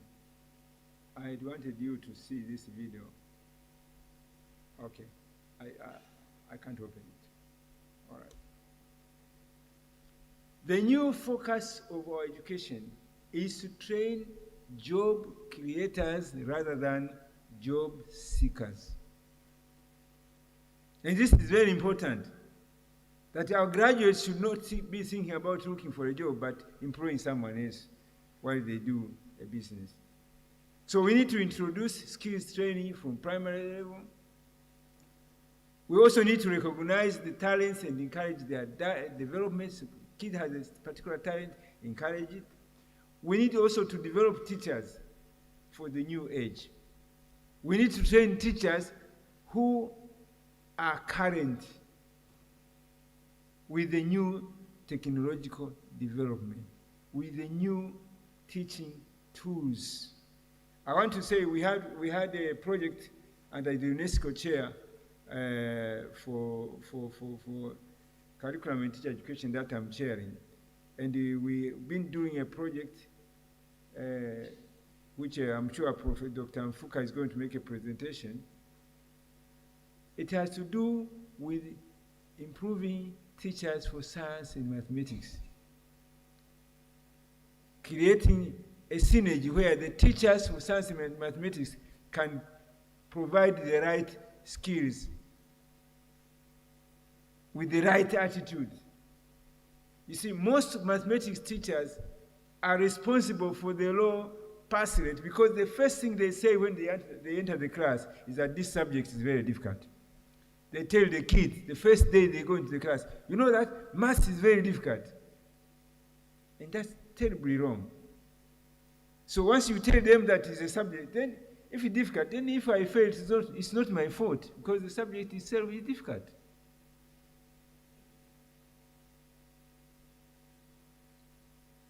We have also to focus our education on the country's economic needs. We should not necessarily import everything from Europe, from Asia, whatever. Some of the things we are importing are useless. They are not even relevant to our environment. But because you went to Oxford, you want to teach the things you learned at Oxford, which are British. Because you went to Bath, you want to bring things that you saw in Bath, you bring them here. They are not relevant. Look at the food we are eating. It's not the same as the food they are eating in Europe.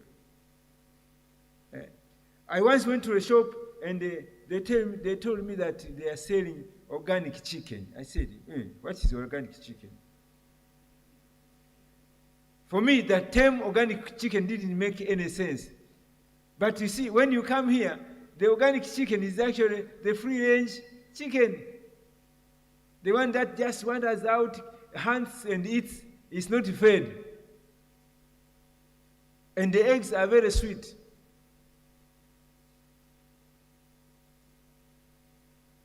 But also, we want learners who are practically oriented. They must spend more time doing practical than theory. Our class time is almost 90% and very few time is left for practical. And this has to change. When we are setting up the curriculum for schools or whatever, for university, we must make more time for practical than for theory. Again, I'm not able to play this one.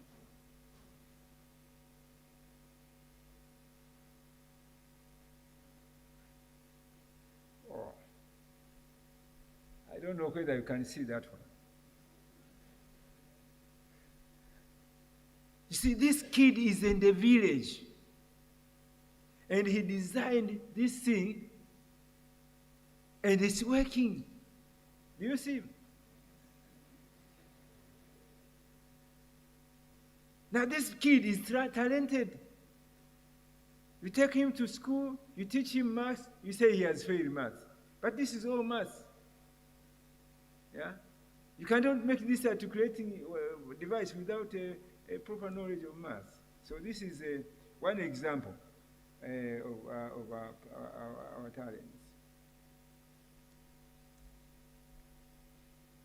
A study conducted in 2007 by the Open University, we are talking about teacher statistics. They found out that there were about more than 100,000 grade A teachers in Tanzania mainland.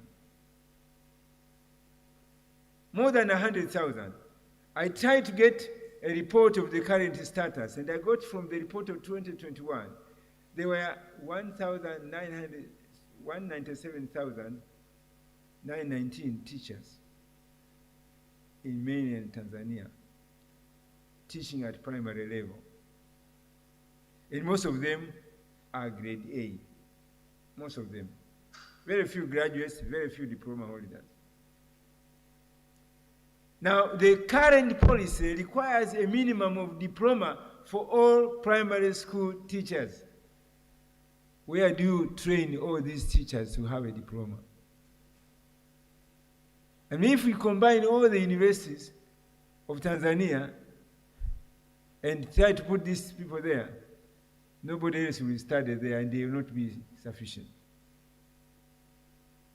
And then who is going to be teaching the schools when the teachers have gone to school?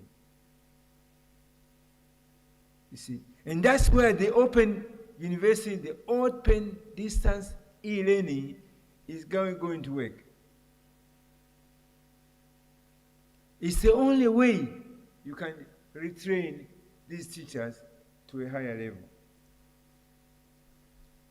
Now, in teacher education, ODA has played a big role because it allows the teachers to learn while they are working, and the schools will not be deprived of the teachers who join the ODL institutions for higher learning. But also, currently the government has distributed a lot of tablets to school teachers. Most teachers now have these tablets. Now let them not use them as phones, as smartphones. So most of the teachers are happy because some of them could not afford a smartphone. Now they have a tablet, which also works like a phone, and they are busy looking at movies in YouTube and all other things, spending a lot of time chatting with the friends on WhatsApp because we have not given them work to, academic work to work. So if they join e-learning institutions, they'll be able to use those devices for upgrading and advancing themselves. Now, ODL provides unique flexibility to learners because, first of all, the fees are affordable. ODL learning charge less than half of the fees that you need, but also almost 1/5 of the total cost. If you take somebody to the University of Dar es Salaam to do education, the fee and the cost of staying in the university for 1 year is 5 times more than one ODL student at the Open University of Tanzania.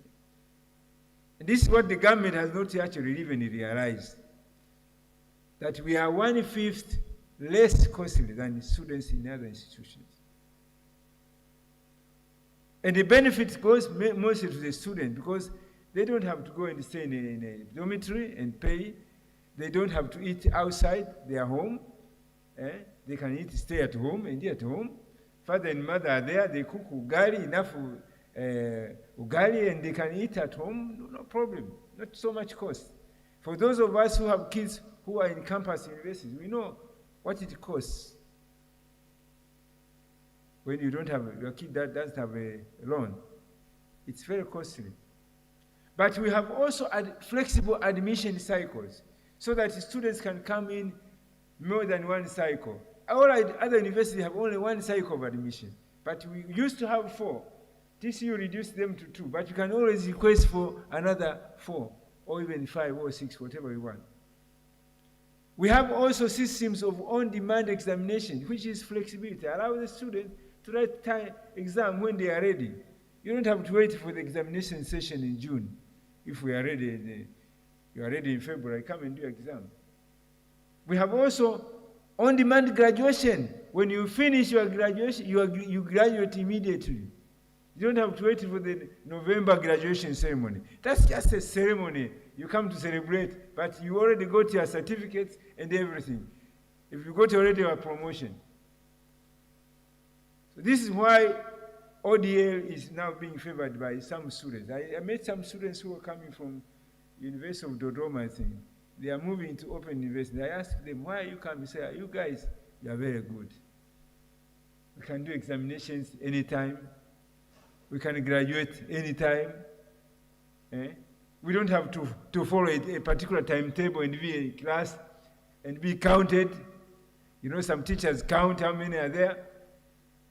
And if you are not attending, they penalize you, or you don't get access to the examination because you are not attending a class.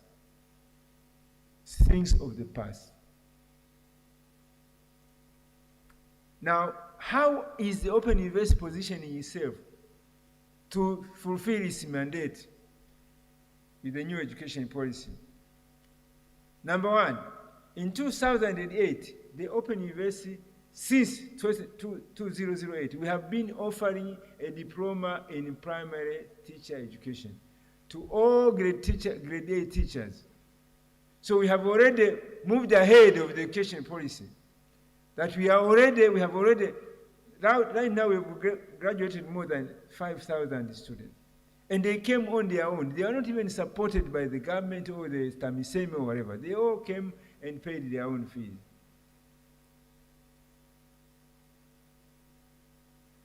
So if TAMISEMI decides to support them, then more will come. And we are able to absorb more. We are able to take 20,000 a year.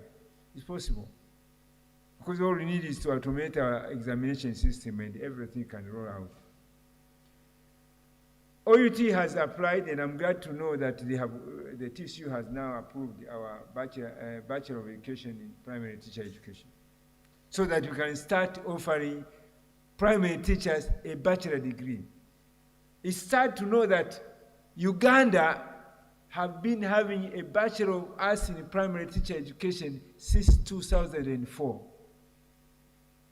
Almost 20 years behind Uganda. So we need to move very fast in this particular area. But also, since 2020, we have been offering a postgraduate diploma in technical and vocational teacher education. And this postgraduate diploma is a conversion program to convert engineers into technical and vocational teachers. Because there are many engineers loitering the seats who have not really got a job in engineering, but they can become teachers. And TAMISEMI has several colleges and several schools where they are hiring many untrained teachers as technical teachers. So this year, I think we got a list of about 93 students from TAMISEMI who are now doing a postgraduate diploma in technical vocational education from TAMISEMI. And now under the HEAT program, the HEAT project, we are now implementing this in 7 zones where we are constructing 7 science laboratories, particularly, preferentially for the training of science and mathematics teachers. These labs will be at Arusha, Kibaha, Kigoma, Morogoro, Mwanza, Mtwara, and Njombe. The Morogoro is still questionable. If we get land in Dodoma, it's supposed to be in Dodoma, and not Morogoro. But so far, as there is pressure to get the project implemented by World Bank, and as long as we have not yet got land in Dodoma, we are ready to build it in Morogoro as our option. We have several programs, as you can see in that table, been graduating. Up to now, we have already graduated, since 1999, we have already graduated 16,405 teachers in various programs, as you can see.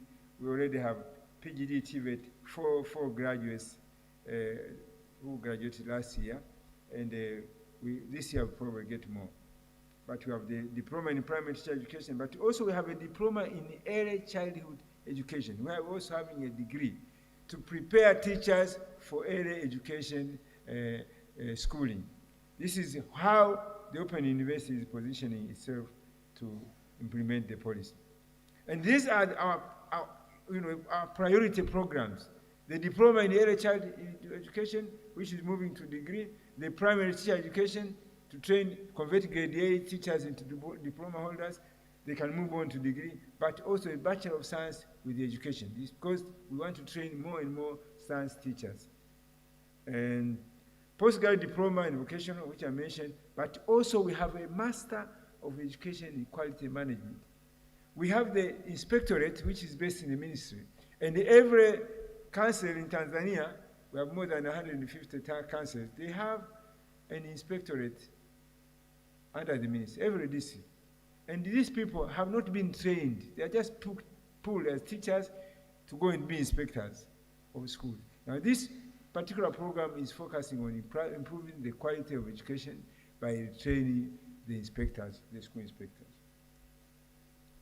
And the role of technology, we are employing technology very much, and you can see that in our university, ICT is the main driver of our online learning, so that we are providing cheaper access of learning materials But even the Ministry of Education, under the Institute of Education, they actually have already a website where all the school books are available online. So this is very good. You don't have to buy the hard copy, but then if the students don't have computers or tablets, you still have to print them or you have to buy hard copies. High internet cost is a really setback, and low bandwidth, but also high latency in the mobile network. They are very slow. If you are downloading a document, a video, it's very slow. This is called latency. Very high latency. And this is a major obstacle. So how do we overcome that? We have to improve the internet access, the bandwidth, and the others. But also we have staff shortage. This is due to increasing number of students. They are not, the number of staff is not coping at the same rate as the student numbers. When you double the student number, but you don't double the teachers, it means that the student-teacher ratio is becoming bad.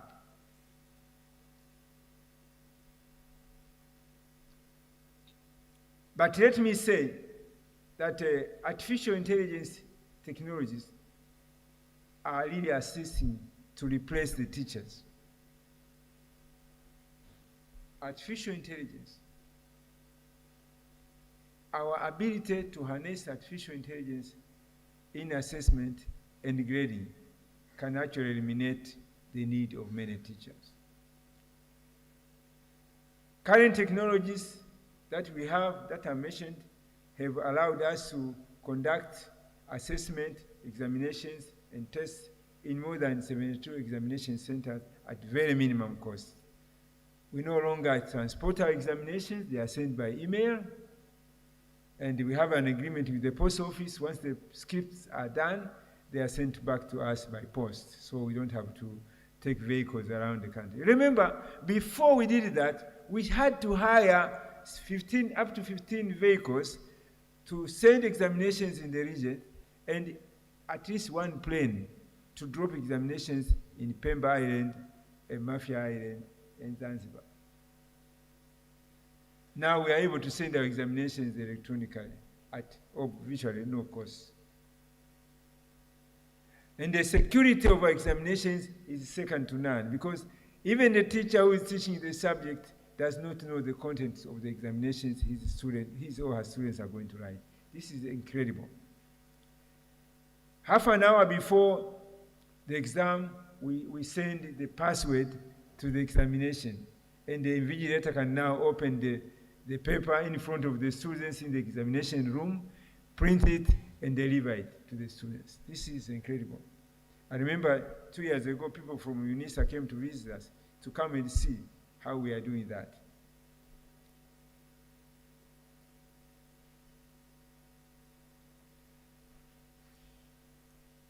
Okay, I want to take my final things about 5G. 5G means fifth generation. So when you see 5G, it's just fifth generation of network speed. 5G is already here, though most of us have not yet experienced it. But it offers faster and more reliable internet speeds.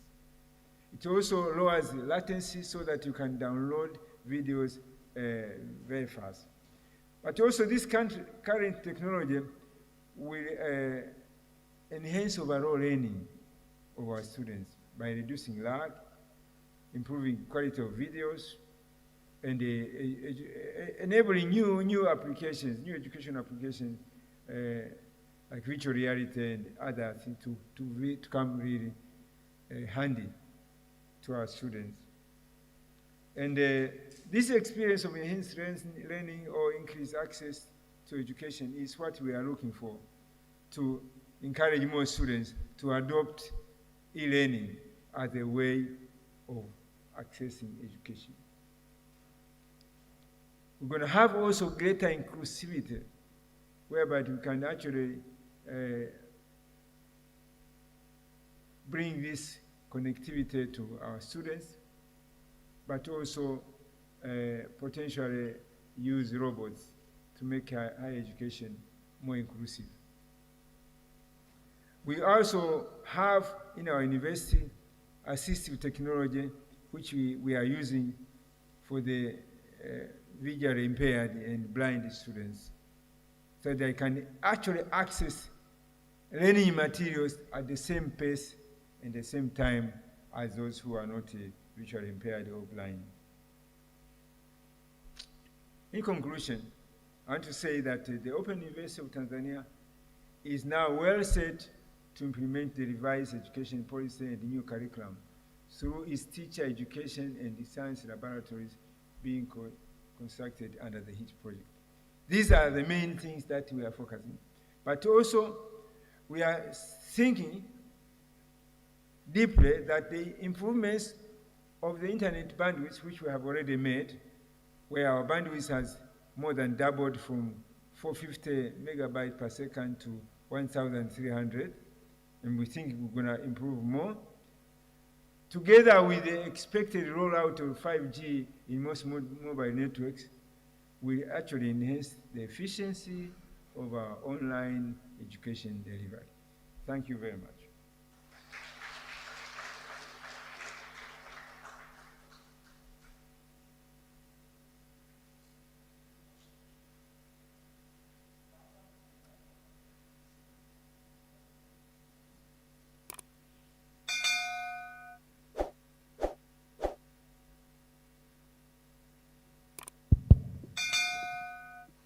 Thank you very much, Professor Bisanda, for a very wonderful presentation. Can we one more time put our hands together for Professor Bisanda? Yes, yes. Thank you very much. I think we are not doing very well with the time. So for the interest of time, I think we will have to take a few questions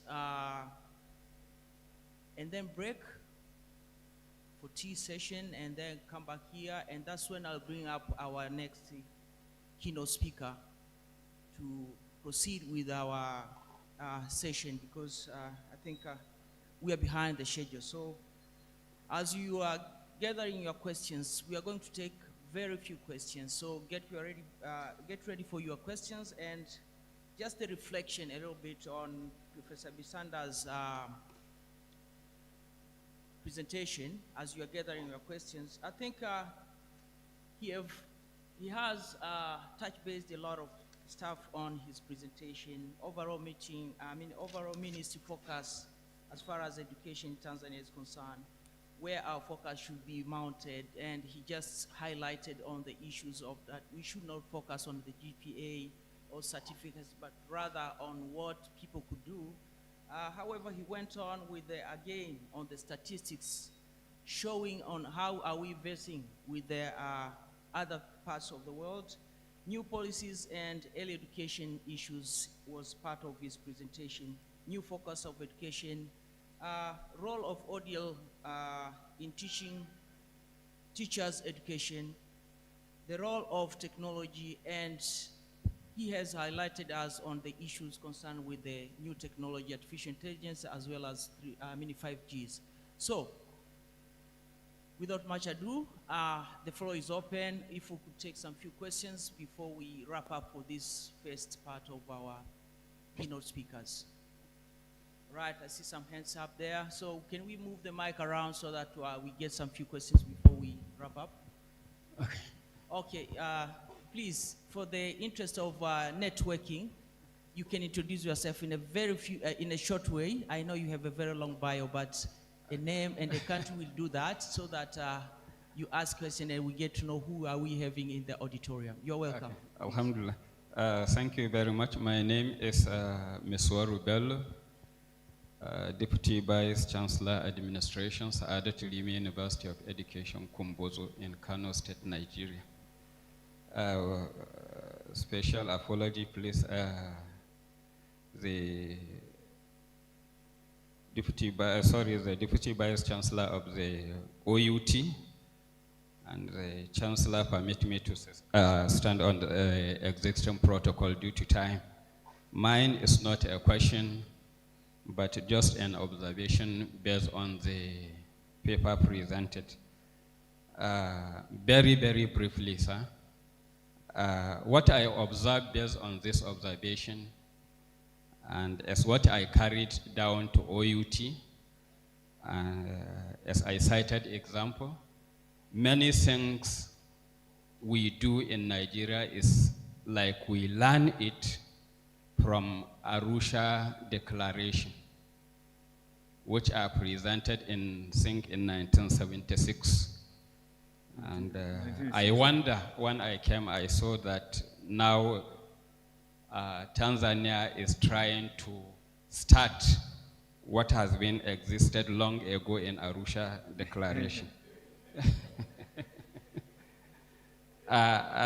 Number one, the challenges we face, as it appears on the slide, I can say most African countries are struggling to see they are out of these indicators because they are nearly the same everywhere in most of the African countries. In the second slide, where there is failure in math and some science subject, mine is to just suggest that the mathematics teachers need workshop, because most of the science subject performance are encouraging, but the science subject, especially physics and chemistry, to some extent relies in mathematics, but the performance in physics, chemistry, biology, and geography is encouraging, but there is gross failure in mathematics. Therefore, if at all students can pass mathematics to a certain limit, other sciences to a certain limit, I think the mathematics teachers in the United Republic of Tanzania need a workshop, because maybe the way they hand the student is like they are scaring the student. That is why in that area it's very low. I wanted to reflect on the Chancellor's issue of curriculum review, especially inclusiveness. I don't know, but it's not a national policy in Nigeria, but in my own state, all special needs students have their education free at whatever level. At whatever level, provided that institution is owned by Kano State government, their education there is free. And I trust they have the most expensive department in all the tertiary institutions due to facilities that are being provided there. And I saw that the new reform is being slated that the students are going to graduate 6 years instead of 7. Is this right? And I think I am a product of 6 years in primary school. I am the pioneer graduate of 6 years primary school, and this happened in 1979. So I think Tanzania is far away left behind, honestly. And skill acquisition, we do it as extracurricular activity, and this is due to our observation that there is serious pressure mounted in civil service. That is why we offer that, and we understand that 25% of the graduates of our own institution do not even look at government for employment, but rather they employ labor at 22 years, 23 years, 24 years. You can see them employing 30 to 50, resulting from the training they have in our institution. On the issue of the curriculum reform, which is final, in Nigeria now, the university curriculum is being revised, and all the national curriculum from primary to university is being revised every 5 years. Every 5 years. And this year's review comes with a different. The difference here is that 70% is owned by the federal government of Nigeria, while 30% of the curriculum is owned by the immediate community. For example, there is no reason whatsoever in a community where they are struggling to get water to drink, you are teaching them art and science of fishery. And where they are a waterlogged community, you are teaching them how to do irrigation. So we try to avoid that, and in 30%, the community will provide the immediate need of their own immediate pertinent. Thank you very much, and I will finally say the Tanzanian government should inject money to revisit their curriculum. Thank you very much. Thank you. Thank you very much. Two more questions before we let Professor Bisanda react on them. Please try to keep it more brief so that we give time to each other. Thank you very much. My name is Paul Loisulia from the University of Dodoma. I hear people saying Open University is the biggest university in Tanzania. University of Dar es Salaam say they are the greatest university north of Limpopo and south of Sahara Desert. In the capital city, we say UDOM is the biggest university in East and Central Africa. So it is you to choose.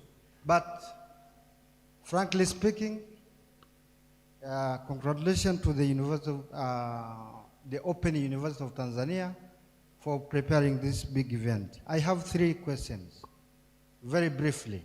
Number 1, you told us about skills and entrepreneurship development, training in primary schools. Mheshimiwa Kishimba, the Honorable Kishimba, MP for Kahama, will ask you, who is going to train? Because the teachers are not trained, or they are not entrepreneurs. So how are they going to teach entrepreneurship while they never learned, or they do not have entrepreneurial activities they are doing? Number 2, the curriculum, the Director for Higher Education is here, is intending to train learners to be job creators than job seekers. But these learners are trained by job seekers. We all applied for jobs. How are we going to teach them? How is OUT prepared to make these trainers capable of making the learners become creators?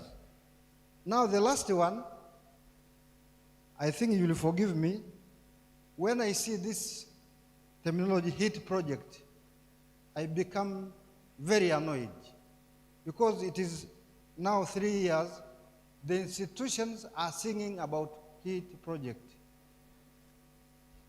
3 years now, down the line, we are singing about HIT project, but nothing is happening. What is happening at the OUT? Thank you very much. Thank you very much. The last question, please. I've not heard anything from the ladies anyway. So please, any lady who wants to, please, back there, there is a lady, Darudi. Okay, I'm Huruma Olofea Bwagilo from the University of Dodoma. I'm very glad to hear from the speaker on the focus of education, of recognizing talents. That is very good, because those who are making money in this world are those who are talented, of course. We see in the sports, we see in the field of music. So this aspect is very important, but I have a question to the speaker, that how are you going, maybe, what are the strategies that you have put forward that you will use to recognize those talents? Because as we know, Tanzanians, some of them are there in the villages. As you have seen our kid there, he's in the village, but he's talented. So what are the strategies that you have developed that can help the government to reach all children all over the country to know their talents and help them to excel through their talents. Thank you. Thank you very much. I think we have one round of questions, 3. So maybe just for the interest of time, those who are still having questions, before I let Professor Bisanda react on the question which have been posed, we can take them offline. The presenter is here during coffee time, so we can just interact. And let us now let Professor Bisanda react on the first 3 questions. Actually, the first one was just more of recommendation, reminder, and a rather a suggestion. So, Professor Bisanda, the floor is yours. Oh, yeah, thank you very much. First of all, I want to acknowledge our colleague from Nigeria for his inputs. We kind of face nearly similar problems in Nigeria. And some of the things that we're actually doing at the Open University, we have actually learned from the National Open University of Nigeria. With our colleagues, we learned a lot of things from them. But the issue of free education for all people with the learning disabilities, I think we have the same policy here. I want to thank you also for recognizing the challenge we have in training teachers for science and mathematics. I can tell you, when I say this, some teachers don't accept, don't like it. But I will say it again. In Tanzania, the best performers of mathematics in A level, they go to study engineering and computer science and the like. The best, the A's, they go there. The B's and the C's will probably go somewhere else in another areas of technical whatever.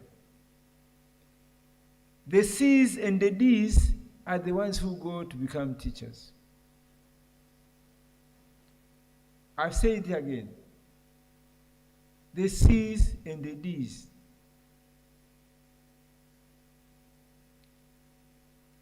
Now, what do you expect them to say to the students? They must say that mathematics is difficult because they only managed to get a D. And they are the teachers. The Chancellor of Germany at one time was asked a question, why are teachers paid better than engineers? And in Germany they say, oh, wait, why do you want to be paid more than your teacher? So in Germany and other places, they recognize that teachers have to be well paid. Now, I went to Korea and asked the same question, South Korea. They said in Korea there is no Bachelor of Science or of Arts with education. There is nothing like that. You go and study whatever you study. And if you get an A in that subject, you go to teacher college now to learn how to teach that subject. You get a postgraduate diploma in education to teach math or teach English or teach any other subject because you scored an A at university level. So you see the difference now. Now, if I got A in math at university level and then I'm a math teacher, you think I'm going to be paid less? No. Because I'm up there, and the people will like the teaching profession because it's well paying. Now, for us, because we are picking people who didn't get very high grades in those subjects that they are going to teach, those who got an A in biology, they want to become doctors.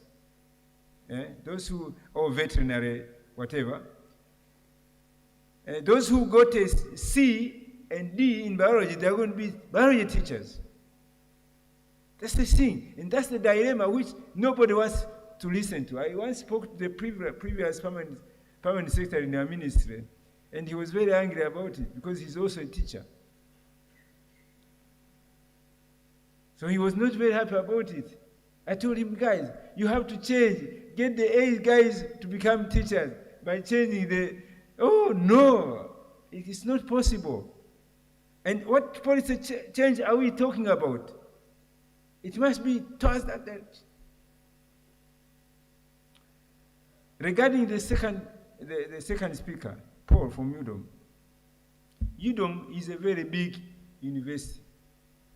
First of all, in terms of land, it occupies I don't know how many hectares. But most of it is bush. Even elephants come to gather there.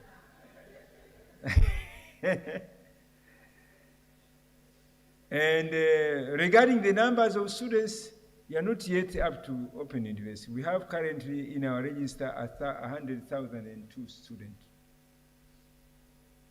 102,000 students are in our register, but only 30,000 are active. And for you, obviously, you have close to 25 active students on your campus, on one campus. Our students are distributed in 30 regions of Tanzania and 40 countries of the world. We have students from more than 40 countries. In our last graduation, last November, the Chancellor conferred bachelor degrees and master degrees to about 40 students from Ghana alone. We had students from Ethiopia, Namibia, Zambia, Rwanda, Congo, Central African Republic, Cameroon, all these countries, we have students. So when we say we are the biggest, in terms of land, we occupy more land than UDOM.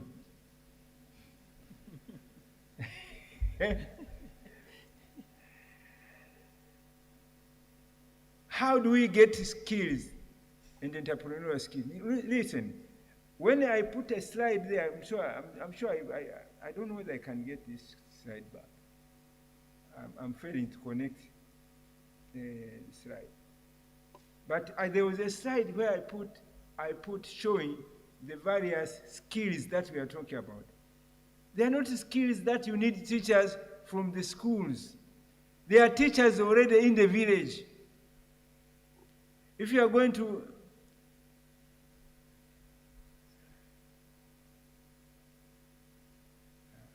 can't play this.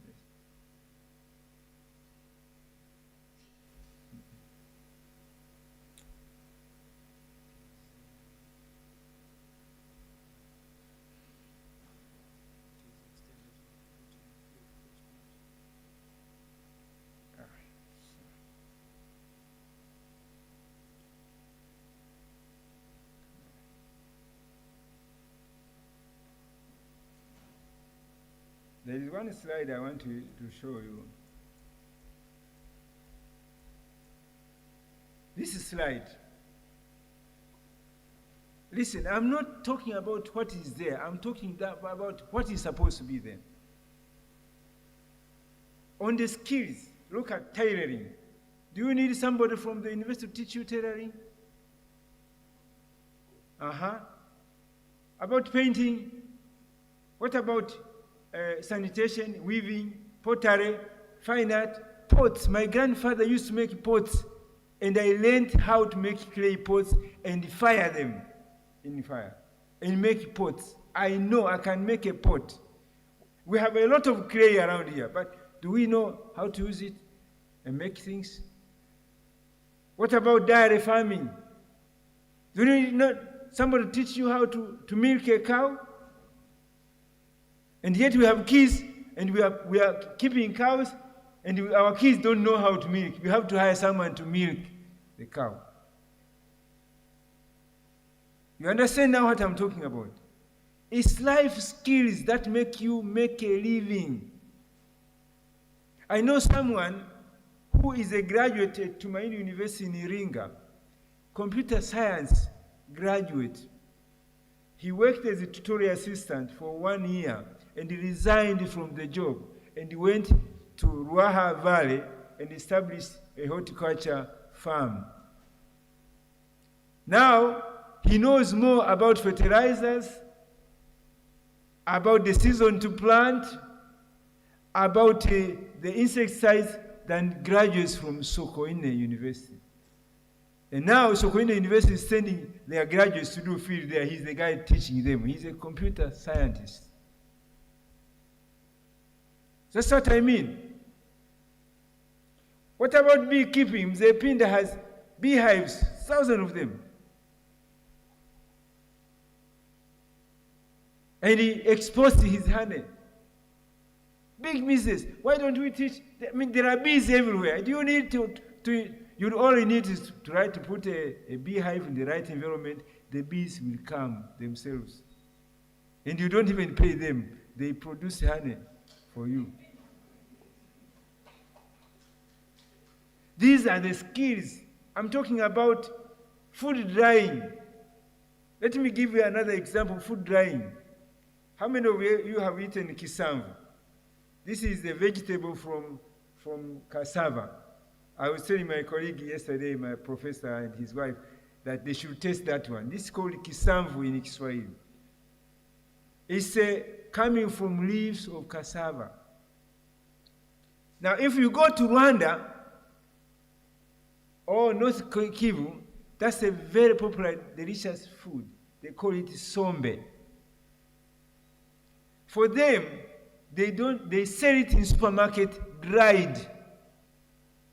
They get cassava leaves, they dry them, they smash them into very fine powder, they put it in packets and sell in the supermarket. Has you ever seen that thing here? Has anyone bought sombe or cassava leaves or kisamvu, which is dried in our supermarkets? Is that not a business? Low-hanging fruit business. I'm just giving examples from my own experience. Brick making. Do you need somebody how to make matofali, bricks? Do you need a school? No. Go and practice, make one wrong, the next one will be right. And you are in business. These are the skills I want to have in the schools. I move away from that. The third one, I think I was answering the third question. About HEAT project. He complained about the HEAT project. It's not true that the HEAT project had been rolling for 3 years. As far as I'm concerned, we are just finishing the first year. Well, maybe the money came, but it was never released until somewhere this year. It's only now that we are starting to have activities. And most of the construction activities for some universities which had money, they already started with their own money. Those who don't have money, we waited for the money from the World Bank. And the project is for 5 years, so why are you complaining? It's not yet 5 years. We are only in the second year. It's not even halfway.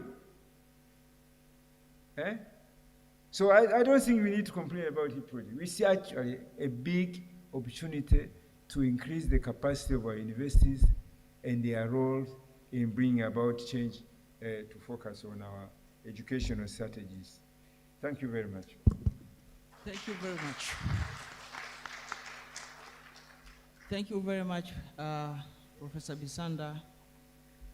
And now I think I'll take back the mic to the floor manager to give us some directions on how are we going to move ahead.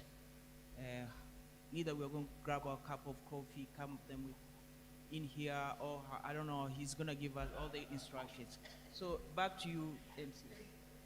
Thank you very much, Professor George Silvanus Oreku, the Deputy Vice Chancellor, Planning, Finance and Administration at the Open University of Tanzania, who was also chairing the first session of keynote speech. Ladies and gentlemen, let us 3 big claps for Professor Oreku. 1, 2, 3. Let also have 3 big claps for Professor Elifas Bisanda, our first keynote speaker. 1, 2, 3. Sante sana. Thank you very much, all of you. We are now going to have a healthy break of maybe 40 minutes. And then after, we'll resume our program starting with the second keynote address. Having said that one, we are going to have a group photo, and we'll allow our leaders to get out of this room. Dr. Maulid and Maulana, could you please lead our leaders to the special place for a group photo? Yes, and then we'll be having several groups, as I will be mentioning. We'll be in front there. Yeah.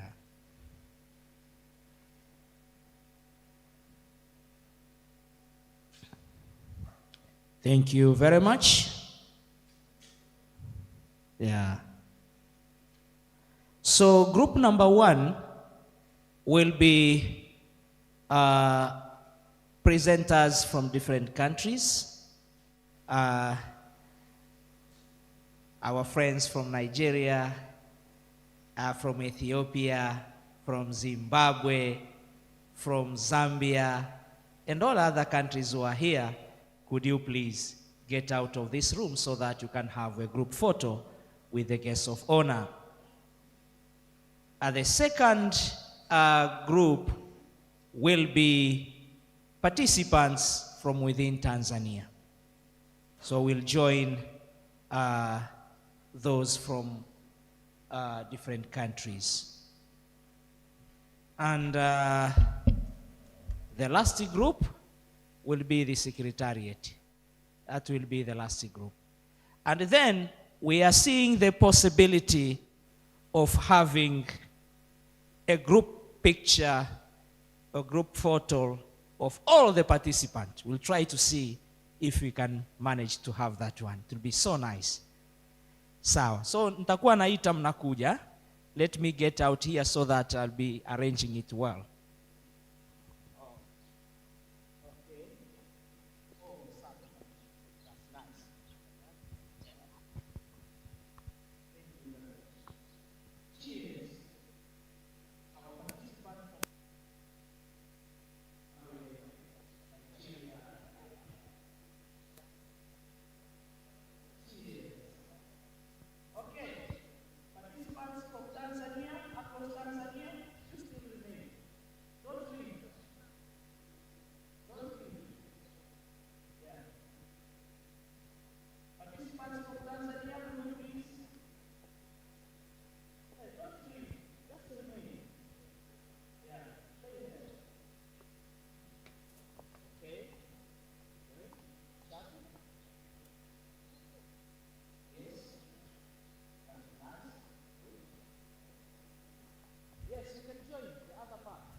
Second group from Tanzania.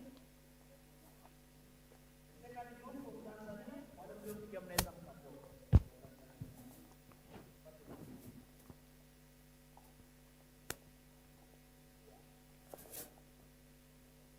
Yes. So maybe not by the room. This part. Yes.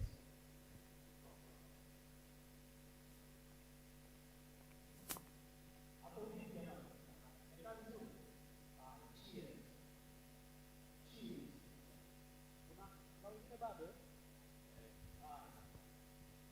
From Tanzania,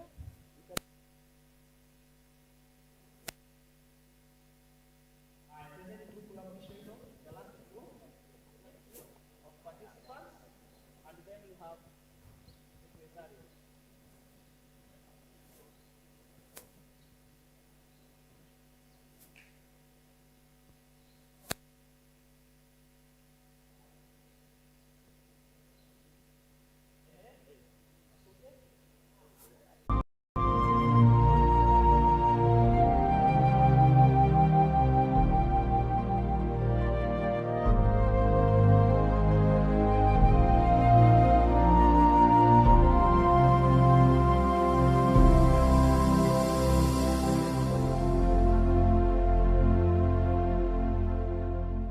is also coming.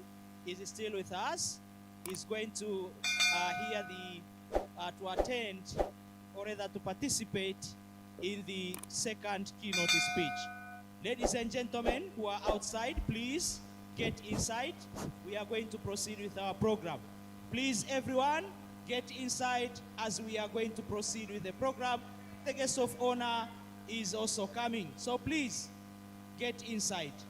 Naomba sote tuliopo nje jamani, tuingie mara moja ili tuendelee tumalizie session yetu ya pili, halafu baadaye tuendelee na presentations. Tunawaomba sana jamani, ambao mko nje huku, ingieni basi mara moja ili tuchakarike, kazi iendelee. Nawashukuru sana.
Thank you very much, guests of honor and participants of this conference.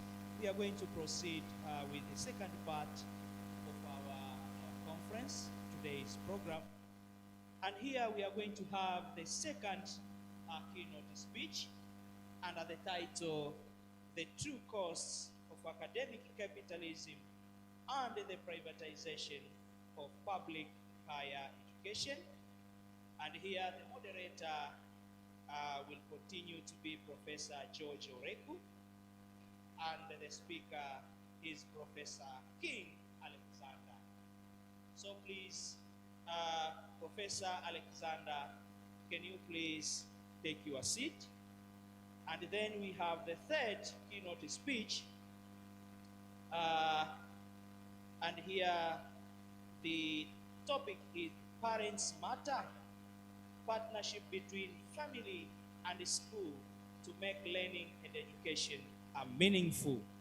The speaker is Professor Carla van Leeuwen from Belgium, and the moderator will be Rose Chikopela.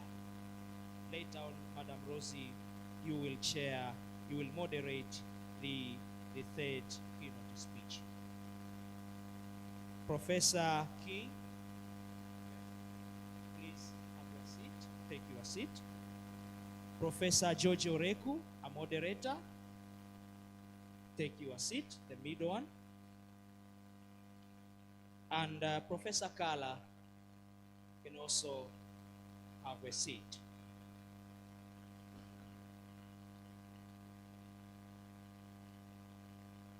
So we are going to start with the second keynote speech, and Professor Oreku now, our moderator for this second speech. The floor is now yours.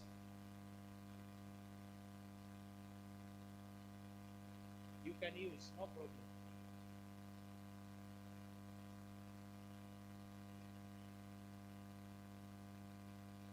Yes, you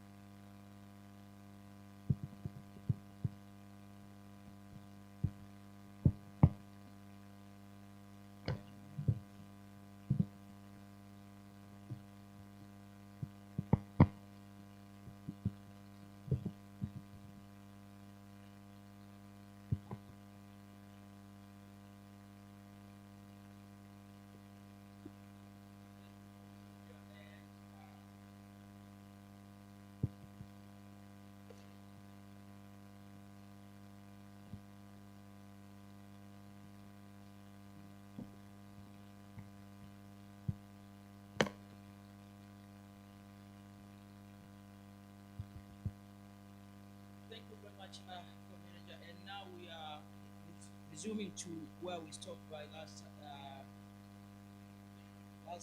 few minutes ago, and we'll proceed with our next keynote speaker, who is Professor Kim. And before I let Professor Kim take the podium, let me just say in brief.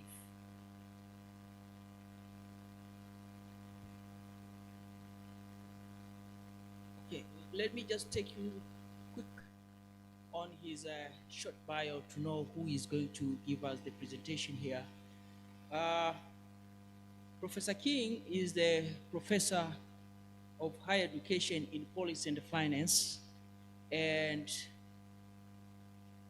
he has been serving in different colleges at different capacity. He served at the College of Education, Florida, Gulf Coast University. He is also a former president of Murray State University, California State University, Long Beach, Louisiana State University, and he has also served as a Oregon State University, I think at the level of the president of the university as well. So that's what speaks about Professor King in short. So without much ado, so Professor King, the floor is yours. You may proceed.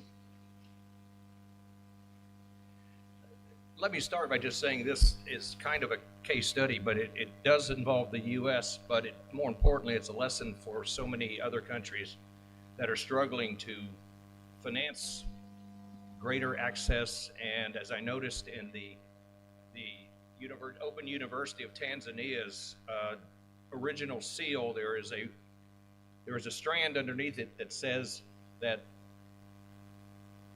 affordable quality education for all. That's where all this comes together, because we're in an environment where we're trying to provide as much affordability as well as serve as many students as possible.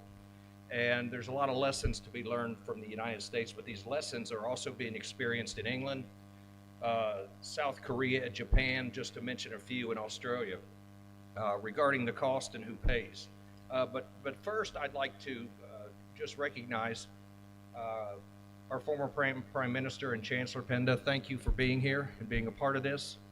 Also, I'd like to recognize our Vice Chancellor, Bisanda. Thank you for your presentation, Vice Chancellor and Professor. Dean Chavego, thank you for your presentation and the discussion, and thank you for having us here. And most importantly, Professor Janeth Kilgobi. Janeth, thank you for so much for the invitation, and we look forward to seeing you in other international settings, working on other international issues that we've been fortunate to do so. But thank you, Asante. I don't have a lot of slides, so I'm just going to show you, if this is a title of this presentation with an abstract that's in your brochure.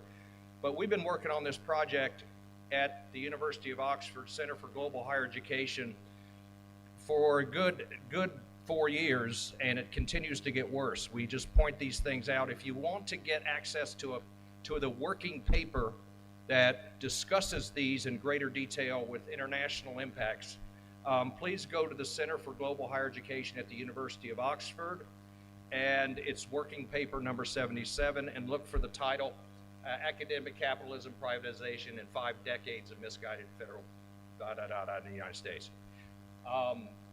Academic capitalism. What is academic capitalism? Academic capitalism it's been called neoliberalism of higher education. Academic capitalism is the privatization of public higher education. And we're seeing this happen in so many different forms around not just the United States, but many in Western countries, as well as both first and third world countries, on the shifting costs of higher education. I'll get into the costs first, but I would like to just thank all of you for educating the teaching workforce, the teachers of tomorrow. As you saw from the Vice Chancellor's presentation, 97% of the students are in public schools. And we've kind of lost the value of the discussion that this is a battle that we're in of social benefits versus individual benefits, societal benefits versus individual benefits. And there's no graduate that a university can produce that has more impact on societal benefits that go to everybody else as opposed to individual benefits that go to them. By that I mean they're underpaid, they graduate in significant debt, and they go into a classroom and educate hundreds of students throughout their career to do better things in life, as the Vice Chancellor pointed out. All of us are committed to making sure the next generation has better economic and educational opportunities. And I can say in the United States, by some of the numbers I'll share with you, that's not looking very good right now, as it is in a number of other cases, including the United Kingdom. But by societal benefits, I mean the benefits that all of us accrue by having a higher educated population, less poverty. I studied economics of education, which includes societal and individual benefits. The societal benefits far outweigh the individual benefits, but we've lost our way in this discussion, and we're falling victim to those that think education is simply a benefit to the individual receiving it. Societal benefits include the costs associated with less poverty, the costs associated with better health care and more widespread health care, the costs associated with clean air and clean water. All of these are just many of the costs associated with lack of incarceration and lack of poverty, the costs associated with having a stronger economic, vibrant economy, because more students have gone to college and more students have gotten decent jobs and more students are tax-paying citizens, not tax-paying liabilities. These are all societal benefits that benefit everybody in society by helping your neighbor's child or your neighbor's student get through high school, primary school, secondary school, and college. The reason college is so important today, and I spent some time working with the Obama administration 15 years ago, and we're working with Jill Biden's administration on the free college movement. That means that we're trying to make the first 2 years of college in the United States free. This is not a novel idea. In fact, it was always free up until about 1980. And the reason it was free, it was because society was convinced that they should contribute to the education of somebody else's student, somebody else's child, and that they truly are the beneficiary. One reason the United States led the world after World War II in this issue was that they gave 10,000 veterans free college education. It's called the GI Bill. They went on to create the economy of the 50s. Then the United States said, having an elitist system of higher education is wrong. We need to be accessible, much like this university says in their motto, accessible, affordable for all. So the United States, common taxpayers of the United States in the 50s, 60s, and early 70s said that this is a societal benefit and society should pick up the cost so that these students, or we as they are now older, can go to school for as low a cost as possible with as much benefit as possible. Something happened on the way to this getting a better society. So the reason I know that we had a strong competitive higher education environment was because our 55 to 64-year-old population in the United States, 55 to 65, and 65 to 74-year-old population in the United States now ranks number 1 in the world as a percentage with a college degree. So when our older generation went to college when it was free or low cost, they then took over, they ranked number 1 among all 30 OECD countries and do to this day. The problem with the United States now is our 25 to 34-year-olds rank 16th. And they're dropping, and we're dropping about 2 places every 2 years among those 30 countries. So I'm going to share with you how I think we got here. In 1972, to expand access, the federal government had a choice to fund institutions directly, but they said, We would rather have the market-based capitalistic model of just giving the student the money, whether it's a grant or loan, and they can take it to any institution of their choice.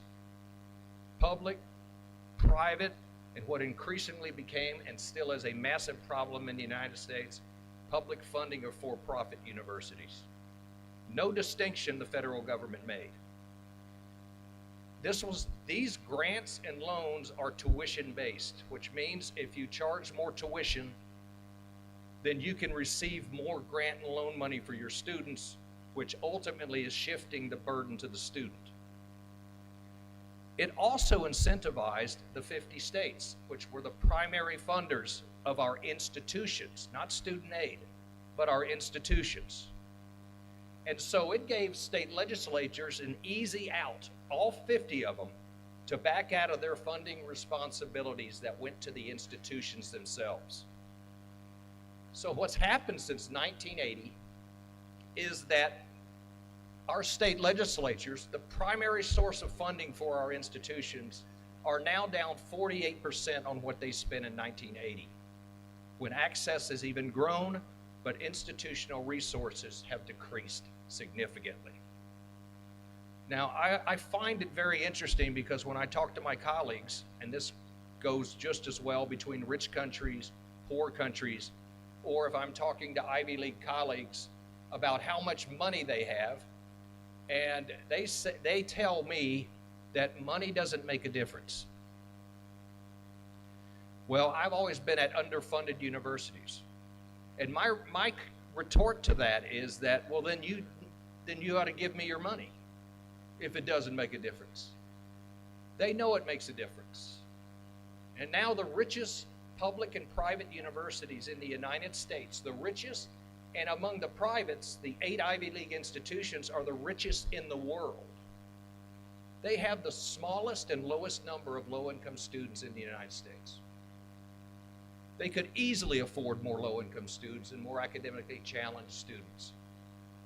But instead, there's a race to enroll the rich. There's a race to enroll out-of-state students that pay 3 times as much money as your local and in-state students and in-county students. And now we're caught up in a vicious cycle of shifting the college burden of funding onto the backs of the next generation of students. You could call it an intergenerational tax transfer, where the older generation doesn't want to pay the taxes. They're the ones with the resources and the jobs, and they've shifted the burden onto the backs of our students. This is academic capitalism. And the only way public universities can make any money in a situation like this is to charge their students more money. So now the United States, the biggest issue in the United States in higher education is the fact that our students are $1.8 trillion in debt when they graduate. That's twice the debt of credit card debt in the United States. It's only below that of mortgage home ownership. We're creating a generation of debtors that is the younger generation, a generation of renters and not buyers. And this indeed is the biggest challenge in American higher education today. Now, to put that in perspective, that's about $45 trillion in Tanzania shillings in debt that your students are walking out in. It impacts their job choices. It impacts the reason why we have a vast teacher shortage. Take Florida, for example. Starting salary of teachers in the state of Florida is $47,000. However, they're graduating with $39,000 in student debt. No wonder students and good quality students are not choosing the teaching profession and many other professions that have social benefit, whether it's in security, whether it's in government, whether it's in other areas. This student debt crisis is indeed a crisis. So England decided to follow our lead 12 years ago and take the market model and raise their tuition and fees up to £9,000. At the time, it was $15,000 a year, per pound, for dollars a year. Now England is dealing with a massive student indebtedness problem. Ironically, Scotland decided at the same time to have the common citizens of Scotland continue to pay for their education, so Scotland is free. Scotland's access to higher education has jumped England's significantly, and their completion rates have jumped England's considerably. Over half of Europe is still free in college education and college access. This shift under the theory of the individual benefit theory, which means the student ought to pay for it because they're the ones that are going to receive the benefit, is why our students can't get good jobs or are moving into different fields in the United States. Because they know they're going to walk out on average $40,000 in debt with no end in sight, because there's interest in these federal loans as well. So we have a tremendous problem that we've created by using a market-based model that relies on tuition. It's not only damaged our public higher education funding systems, but it's also created an entirely new higher education industry called the for-profit industry that charges the maximum amount of money that they can get from grants and federal student loans and leaves students with degrees that they can't get jobs. In fact, the latest data shows the for-profit sector in American higher education that lives off these public funds has 11% of the students, 30% of the federal grants, and 48% of all student loan defaults, which means the students go into default on these loans, scarring their record to get other loans, housing loans, car loans, and other things. So it's a cautionary tale about moving too fast to this market-based system and shifting too much of the funding burden onto the backs of the next generation. You know, the former Prime Minister brought up the fundamental right to education. Most of the world has a fundamental right to education. It's stated in UNESCO, and it's stated in the OECD, and it's stated in the United Nations. But the only way our students and children can have a fundamental right to an education is that there has to be a fundamental right for the common citizens to pay and support for a fundamental right of education. And if taxation is declining, student demands are increasing, and institutions do what has happened in the United States, which is to elevate tuition and fees beyond anything that we've ever done before, pushing an entire generation into a massive student indebtedness crisis. This is going to impact school teachers, it's going to impact medical professionals, it's already impacting our economy. Because the graduate student spending has gone down, their choices on careers are changing, they're buying houses 10 to 20 years later than their parents did because they can't afford them, because they're walking out into the economy already in substantial student debt. This is why we're working to try to bring back the idea of free college. Now, free college for 4 years, 5 years, and 6 years is a lot more difficult and a lot more costly. But we can start off by basically making kindergarten through 14, not 12, 14 being your first 2 years of college, being free, which reduces the debt that those students have in their first 2 years. And the federal government picks up the tab for those 2 years of making the first 2 years free for students. The other way the federal government can help that we're working on, that was shot down by the Supreme Court recently, was a student debt relief plan, that the federal government comes in and buys out a third to half of the student debt our students have. We believe it would be an economic stimulus for the economy because students wouldn't be saddled with massive debt and they'd have more money to spend in the economy. But there has to be answers to this direction. This privatization of public universities, many of the public universities that can privatize are privatizing. By that I mean they're leaving behind their original missions as institutions.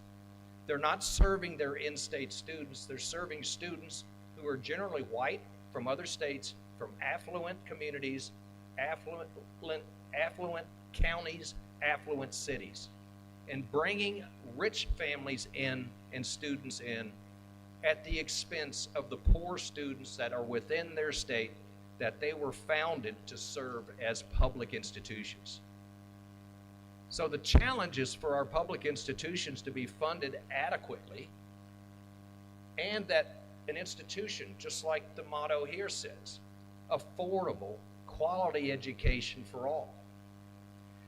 Our low-income population, despite all this money, our low-income population is not any better off since 1972. In fact, the institutions have the same number of low-income students that they had 50 years ago. But the difference is they're leaving in debt. The poor schools, the poor colleges, the poor universities are still educating the most challenged group of students, the least advantaged students in the United States. And they have the least amount of resources to do it. So this is an equity issue that I'm sure is within Tanzania. I'm sure it's an equity issue within many African nations, because it is an equity issue in the United States. And the poor schools with the poorer populations, generally students of color in the United States, are getting about a half to a third spent less on them for their educational purposes. We are serving the rich incredibly well at some of the richest institutions in the United States on the backs of federal government programs. That's why this is a warning. This is a warning. I wish England had taken heed of this warning 12 years ago. They're trying to reverse what they did already. But many other countries might think that charging students more and more to offset the costs that the institutions have is the right direction. Well, we're the worst example in the world right now of how that's the wrong direction. And that's the wrong direction to lay that much debt on the next generation of students, which we've never done before in the United States, nor in England.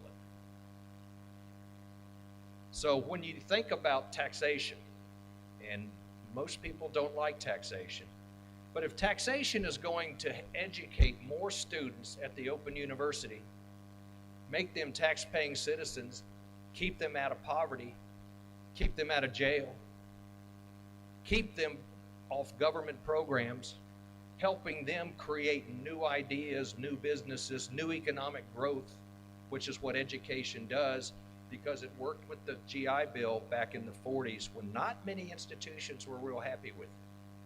But it created an entirely new generation of entrepreneurs, new industry, new business that the United States enjoyed for about 25 years because we allowed millions more to go to college for free or at very, very low cost.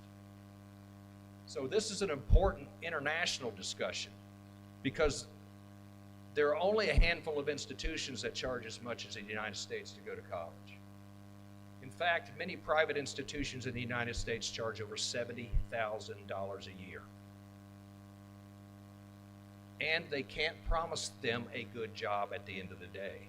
What they can promise them is they're going to be paying off their student debt for 30 years. And that's the challenge that we have, that we're working on right now to relieve some of that pressure on the next generation of students. And it's a caution of why I wanted to come and speak. And we talked about this in Oxford, that many institutions have a tendency to slide in this direction. And what they're actually doing is allowing the common citizen not to support the next generation of students by shifting the fiscal and financial burden of educating more and more students onto the backs of the individual student, not seeing the societal benefit that everybody accrues from having a larger number of students, more educated, doing more things, and not relying on government services and other government programs that are extremely costly. So that's my warning. And these are important international issues. And presidents need to take heed of these concerns Otherwise, they're going to have their budgets cut again. They're going to be trying to figure out what colleges and what programs have to close. And they're going to, at the same time, have to continually increase tuition and fees like I had to do 16 of the 21 years that I was a university president in 4 different universities. So my record was 5 and 16. 5 good years and 16 bad ones, which is consistent with the way the trends are going in financing higher education in the United States. So we have children in debt. Most every parent in the United States that sent their children to school, to colleges, are looking at quite a bit of debt. But the students have that debt, and we're trying to figure out a way to pay it off for them. So it's a cautionary tale of watching the United States adopt a market-based approach to higher education.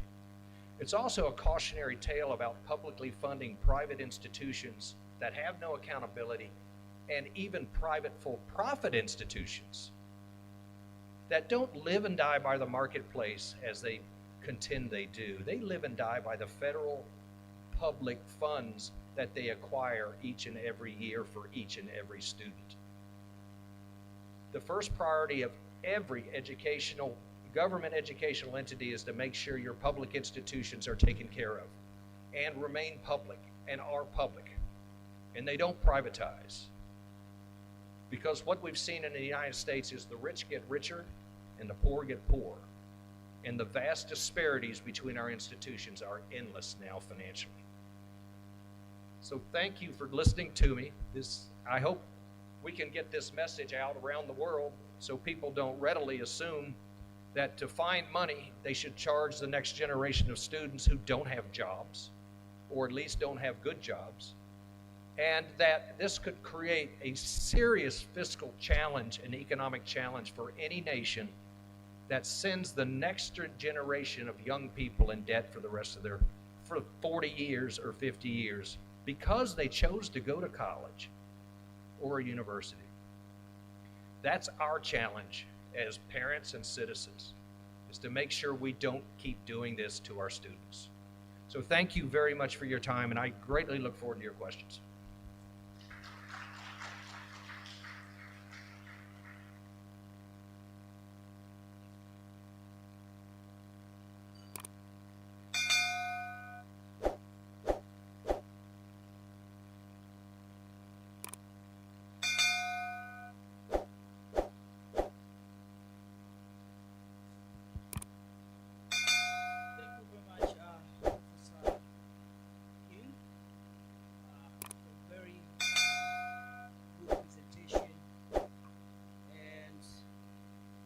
I think it's a time for Q&A, and before I let the audience roll into Q&A session, I could take a few minutes to echo back, at least see if I can get it right, of what you've been presenting, at least to set the ground for the people to start bringing in questions.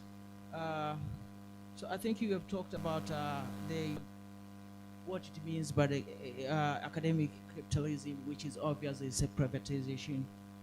You went on with your discussion on how is that being reflected into the society, particularly in the USA, in different facets, why education should be free. You touched based on that as well, sharing experience from US. Again, specifically, you touch based again on the U.S. Education problems, challenges, which is being forced to take an agenda of bringing back the free college, highlighted on what's happening in England as an example, and you hammered it really very critically on why charging higher fees could be the wrong direction to take. Because most of the colleges or universities are trying to take that direction to offset some of the burden of running costs. And you have given the examples of some of the universities, how they charge high in US, up to 7,000 K per year. And you have left us with a very provoking message on that aspect, which I think will open up the floor now, and we can take the question for the Professor King's questions. I think in nutshell, I was trying to echo back what Professor King just presented to us. So the floor is open. Please, we are going to take some questions. We'll take the first round of 3 questions before we go to the second round, and then we'll let the next speaker take over. Welcome. First of all, let me commend the speaker for a very nice presentation. Some of us were not aware about the costs of studying in America. And some parents take their kids to America to study. I'm sure they must have a lot of money. The Americans themselves are finding it hard, and they depend on American education. But mine is not going to be a question, but rather some compliment to what he just said regarding our situation in Tanzania. About 10 years ago, the Tanzania Commission for Universities brought in a consultant to establish the unit cost for study. You were in that team. Okay, now I'm talking about the 2012 because I have their report. Now, during that study,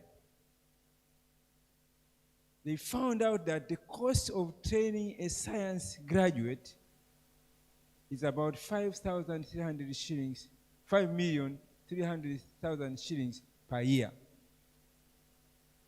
5,300,000 shillings per year. And that is only tuition fee, not the cost of living of that student. And when the government was presented with the report, they said, oh, no, we can't afford that one. Because we complained the university that our costs are higher than what the government is supposed to support us. So they appeased us. They say, oh, you government institutions, we're going to pay your salaries and the other needs, and then you continue to charge 1.5 million. 1.5 million is about a quarter, almost, of what is supposed to be.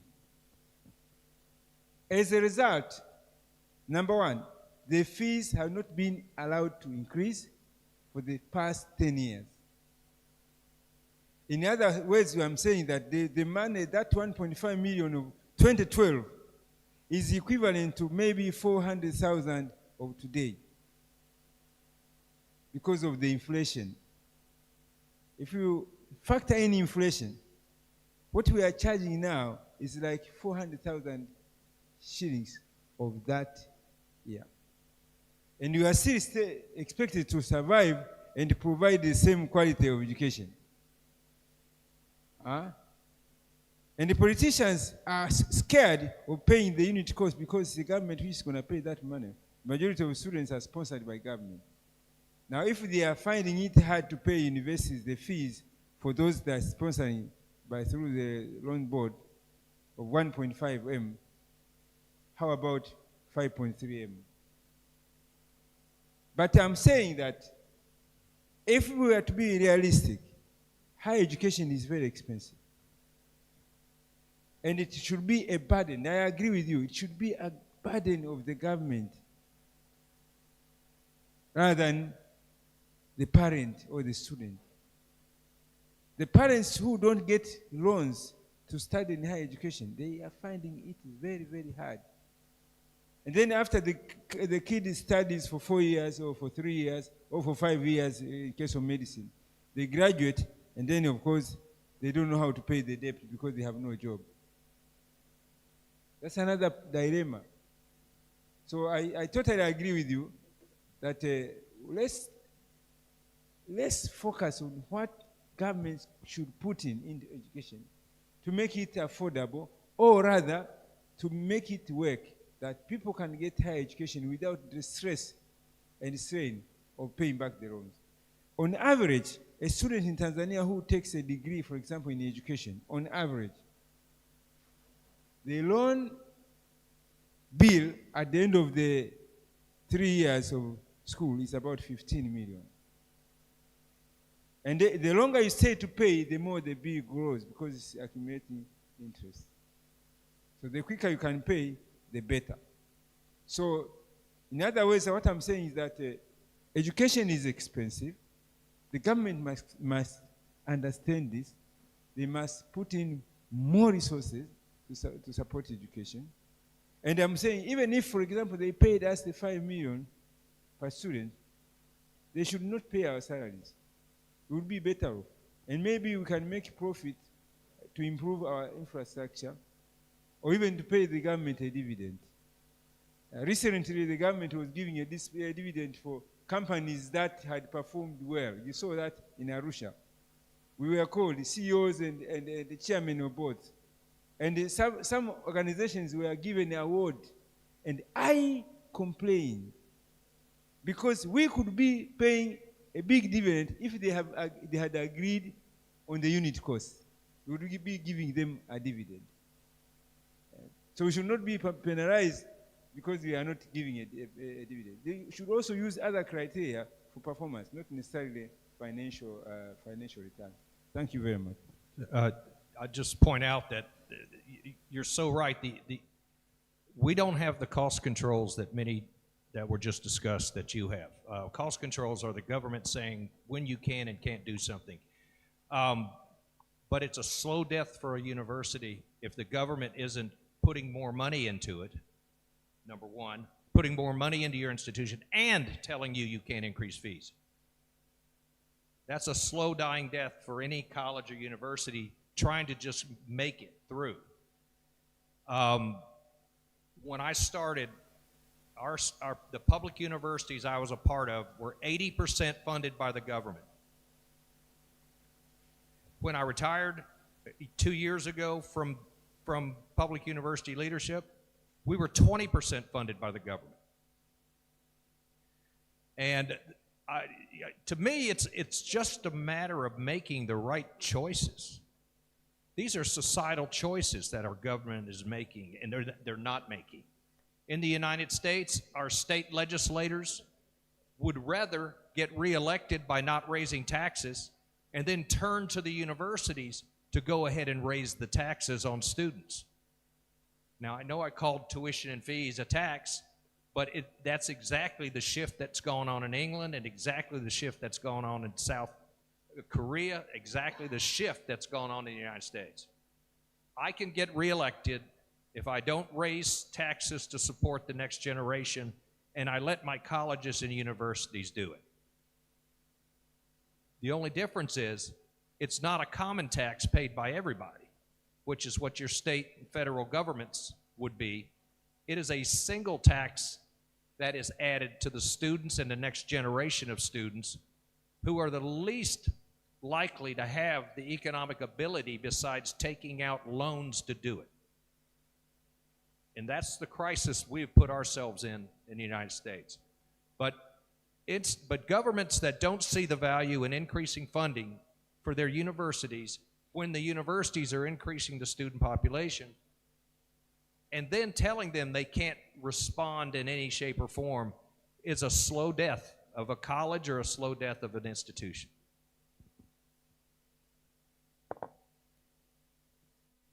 Thank you very much, Professor King. I know I'm not an official participant, but I'm an intruder. But let me declare my interest. I'm a professor in finance, and I did unit costing, the first one in Tanzania for higher education, 1998, with your former Vice Chancellor, Professor Mbwete. So we are the first people who did the costing of higher education, specifically costing of higher education. And at that time, people, I think that's why we make and I agree, let me say 2 points. Access and equity, that's a big challenge in higher education. Because you want to increase access to higher education, but you also want to make sure that there is equity. Even that poor kid, who's a bright kid, that kid we saw in the slide, he or she will also manage to get to higher education. Because the myth is this: you have higher education costing, yes, but you know the myth currently is those kids who manage to go to higher education are the kids from the elites. My kids, our kids, the professors. Why? Because they go to private schools. And those private schools, they have good education. And when they get to entry point to get to university, we get top level high points. They're the ones who are going to go higher education. And these are the ones who are going to get access to loans. You understand? So issue of access and equity becomes an issue. for me, I always thought like, okay, the idea of high unit cost was to say, okay, can we know exactly how much does it cost us? At that time, in University of Leicester, we were struggling two things. Those who come for free, the government will pay for them. So we distinguish a group which is going to come as a free bursary, and the government will pay. And those who come as extra as private students. So what is that cost? And the principle we are using is, and you are the economist, marginal cost. What is the additional cost for that student who comes to university? So the other students will pay, those who come with the bursary, they will come within the university government. And so the government will pay for them because this is a normal student. And then those who come as private students, because they can afford to pay, they will pay only the marginal cost, the additional cost. Because basically me, this teacher, I'm there. Whether I have 20 students, 100,000 students, I'm there. The buildings are the same. And in fact, that time we learned how to do utilization of our facilities, effective utilization. Because we realized most universities were empty spaces. So how do you maximize the utilization of space? The fixed cost was going to go down. Variable cost per student is the same, because my per student unit is the same. So my point I'm thinking is, let's agree, and I was talking to higher education, how do you make sure that poor kid, so education is a social good, and you have to remember that education is what makes us a difference in economic development. So that's a question for our Minister of Higher Education. Yeah, so let me finish. So for me, that is the critical issue. How do we make still education to be a social good? Education is a social good. And I'm not part of the treasury funding, because I know the treasurer, who is my student, is advocating for universities also to make money. You can only make money not to be able to pay the university professors. You can't. These people have to be paid by the government. Only for extra costs, which we call operational costs, then they can do. But for salaries, they have to remain the government duty. For public, and I'm talking about public, what you call federal higher education. So I want to, I'm happy Professor Honorable Pinda is here, is a CC member. That's my message to the Chama Mapinduzi ruling party, CCMOA. Yeah, because if we really want to make a difference in the education sector, they have to be that group who will enjoy education.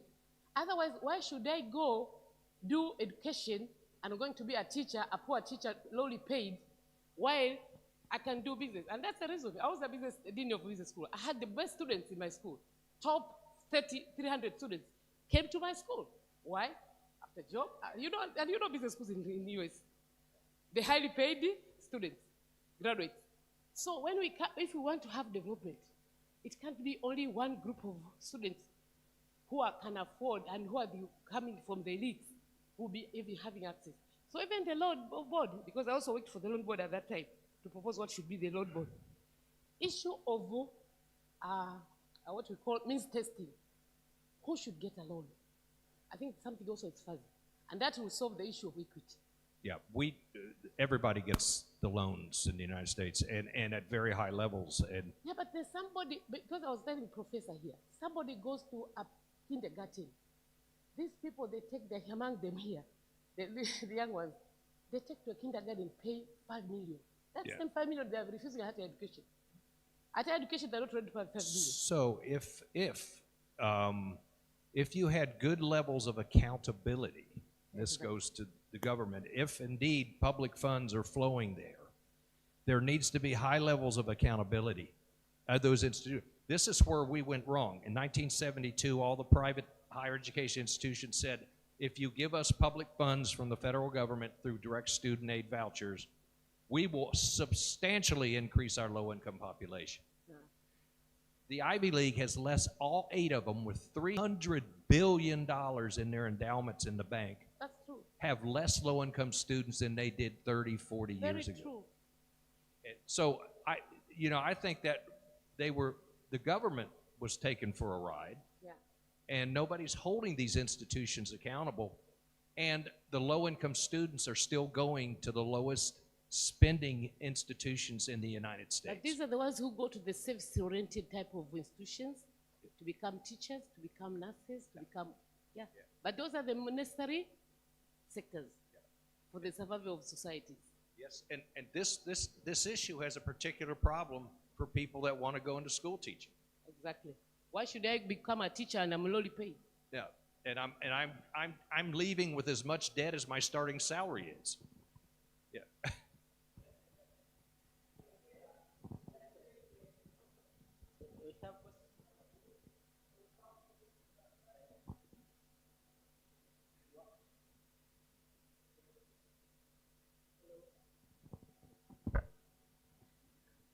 Thank you very much, Speaker. My name is Dan Lobotiano Chiang.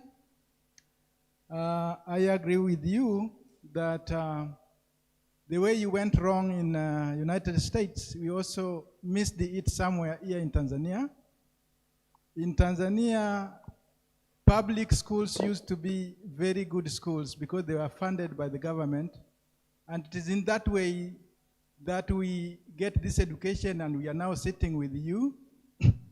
But at some point in 1980s, because of the poor economies of our countries, IMF imposed some sanctions, which is called the Structural Adjustment Program. And this one forced the governments to introduce cost sharing and cutting fund in education.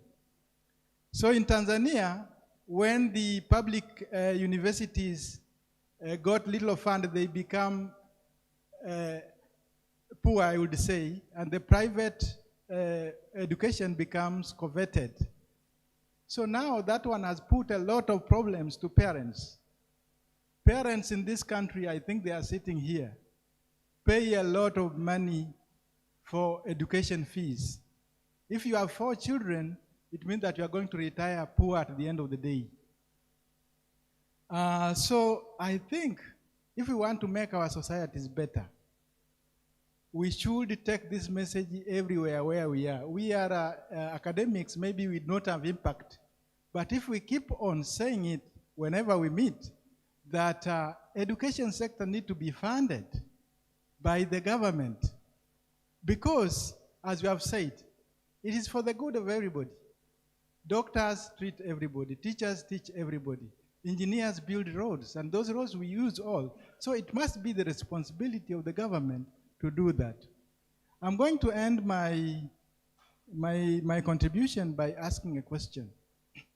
Because of the little funding that we are getting with the education institutions, we are also thinking that maybe we engage in income generating activities like investing, like taking some entrepreneurship. Do you think this can be an alternative way to fund our institutions? The question is, are there other ways to fund the institutions? And fundraising certainly helps. Research grants help, but to an institution, and this may not be the case in Tanzania, but I suspect it's pretty close, that we really had 4 ways to make money at a university and to change the revenue pattern. One is fundraising, philanthropic fundraising. However, every single person that donates to the university is going to do it for a specific purpose. So we would say fundraising is great to create a margin of excellence in a college, for endowed professorships, for student scholarships, for new buildings. But fundraising doesn't help you keep the lights on annually because it's not an annual fund. So only a few institutions, their endowments are so wealthy that they can do that. Number 2, research dollars that you get from the government, R&D dollars, have to be used for research purposes. So the ultimate battle comes down for our public universities. It's going to be tuition and fees versus government support. That's the flexible operating funding of your institutions. And you could find some around the edges, and we have done that for new facilities, but those are not annual funds that you can use. Fundraising have to be used, and you can't tell the donor that you want to use it for something else, so you'll never get another donor dollar or philanthropic gift. So we don't have a lot of options. The There are some in copyright rules through science and some through patents that the university through research could acquire strong patents, but that's rare, but that is another source that can get you some funds that would help the university's research enterprise.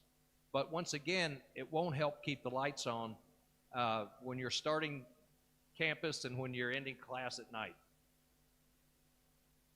Great question, though.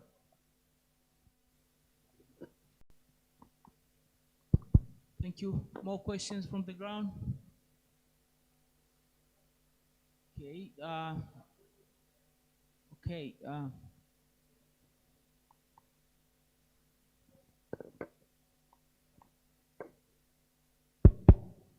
I have two questions. One is about cost sharing policy. As Dr. Ocheng was explaining, most of these policies come within framework of international organization like IFM, IMF, and World Bank. Do you think that we need to do a global review of cost sharing policy to help reduce burden to students? Because sometimes it seems to be necessary to do a cost sharing, but maybe the time now we need to review how does it affect education systems, especially the higher education. Yeah, especially higher education. Higher education gets in its own patterns, and the IMF and these others get in their own patterns. And what I've seen there's just an increasing divide between the haves and have-nots. They tend to fund the same places that they funded 5 years ago, 10 years ago. Once you get on the inside, it's a good inside track to take advantage. I think a complete review of the inequalities and inequities needs to be done between institutions, and also taking into account which students are being served at those institutions. I don't think the IMF or others even have done much work in that area, and we know for a fact that some parents send their children to institutions that need 3 times as much support, and they're getting 1/3 as much support. And then you've got other institutions that are the haves and the have-nots keep getting wider in higher education. And we've seen this happen between publics and privates and publics in the United States. And the richer publics are getting richer in the United States, while the poorer publics are losing ground every single year. My university in Louisiana was 49th out of 50 in my per student expenditures. And I had to remind the legislature of that every year, the government of that every year. But I also had to hope the parents didn't find out about it. Nobody wants to send their children to a school because you're the most efficient institution and you'll spend less on their kids than anybody else. So that's a tough, and there are many sectors of losing institutions. The historically black colleges and universities in the United States have been historically underfunded compared to the wealthy, whiter, more established institutions and publics in the United States. So this isn't just a public-private issue, it's a public-public issue. And all of these funding formulas need to be reevaluated in a manner that provides the best social benefit for everybody in society. Thank you.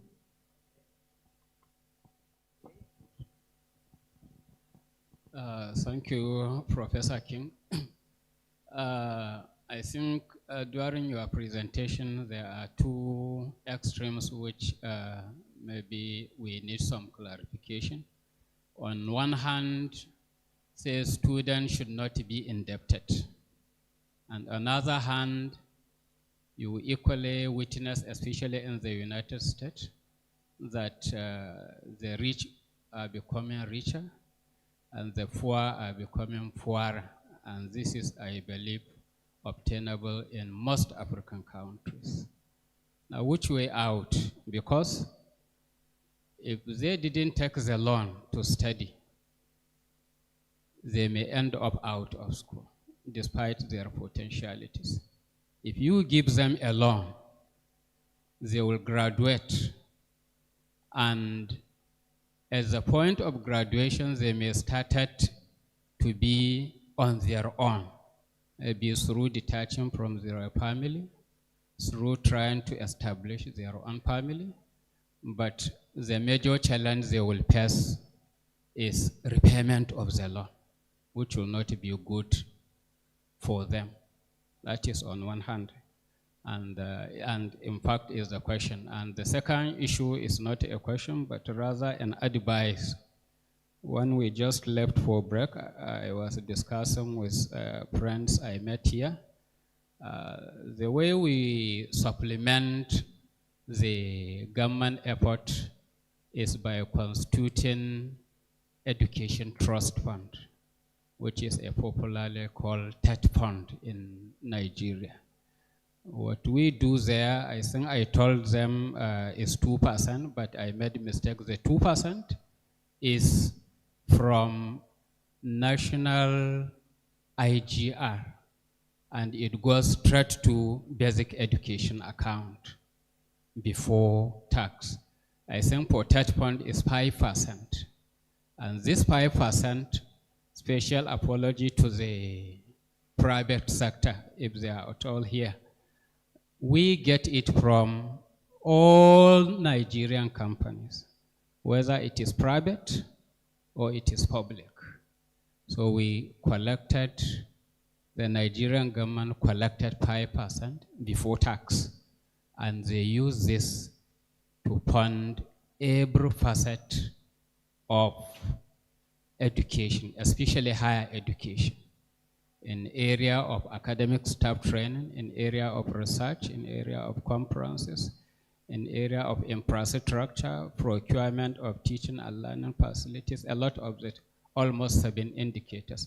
And I can say, as at now, unless if a university, polytechnic, college of education, or any monotechnic, unless if they didn't assess, but I can say 50 or more than 50% of whatever you can see is as a result of that trust fund. So the trust fund, if at all it is properly managed, I think it can help a lot. It can take care of the capital investment of which the government is expected to do. However, like what BC has said, that the running cost can be done with IGR. Like in my university, for the past 20 years, the government has not given us anything. We run the institution despite the size of the student on the IGR. But for payment of the salary is left with the government to take that responsibility. Thank you. Well, the government should give you some support, but I will say you've got a high degree of corporate responsibility. That is fantastic. We don't have that in the United States. We have a few corporations, and they ought to be giving you funding because that's where they get their employees, and the graduates are the people they hire.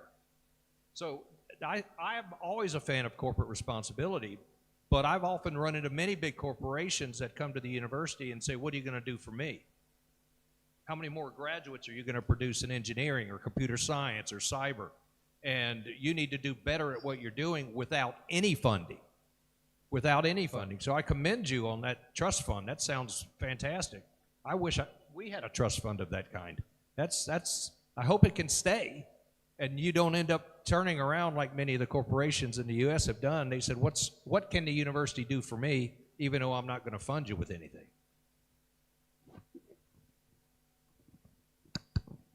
Thank you very much. I think that marks the end of our Q&A session to Professor King.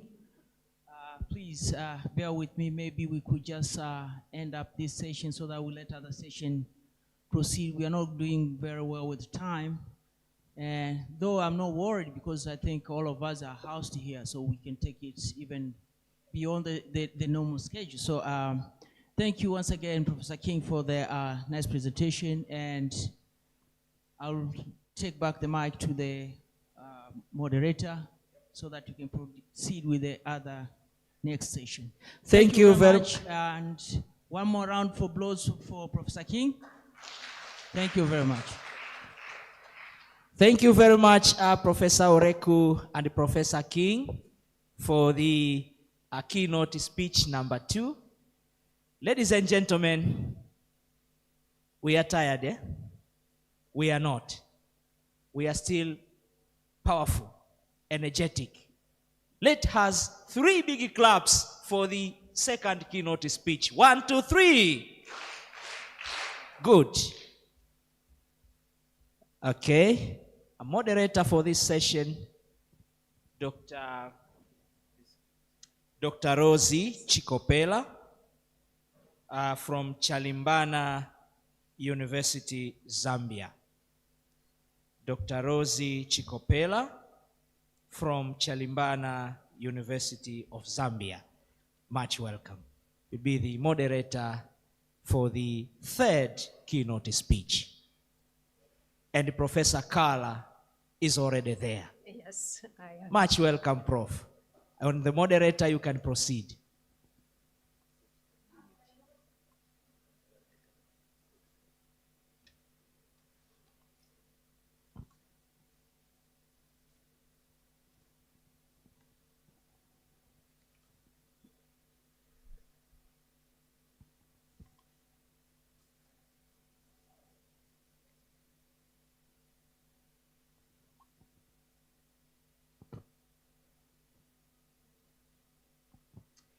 The guest of honor is leaving, as we know that is having a lot of governmental activities, duties, as well as political activities. So we allow him to leave, but we can just proceed with our program. Thank you.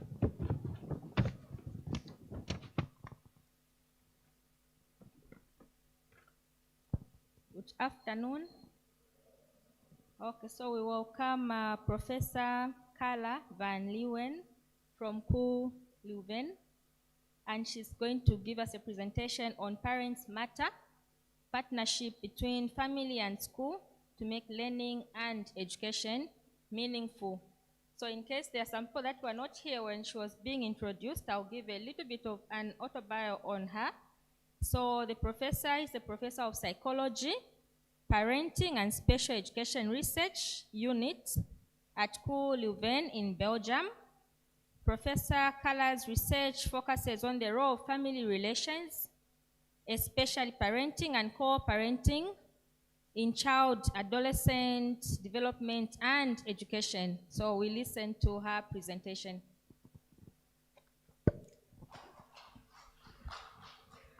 Thank you so much for the introduction. Before I begin, I first want to thank the Open University of Tanzania for inviting me, and thank you for this wonderful organization. I always feel very welcome here in Tanzania. So thank you for that.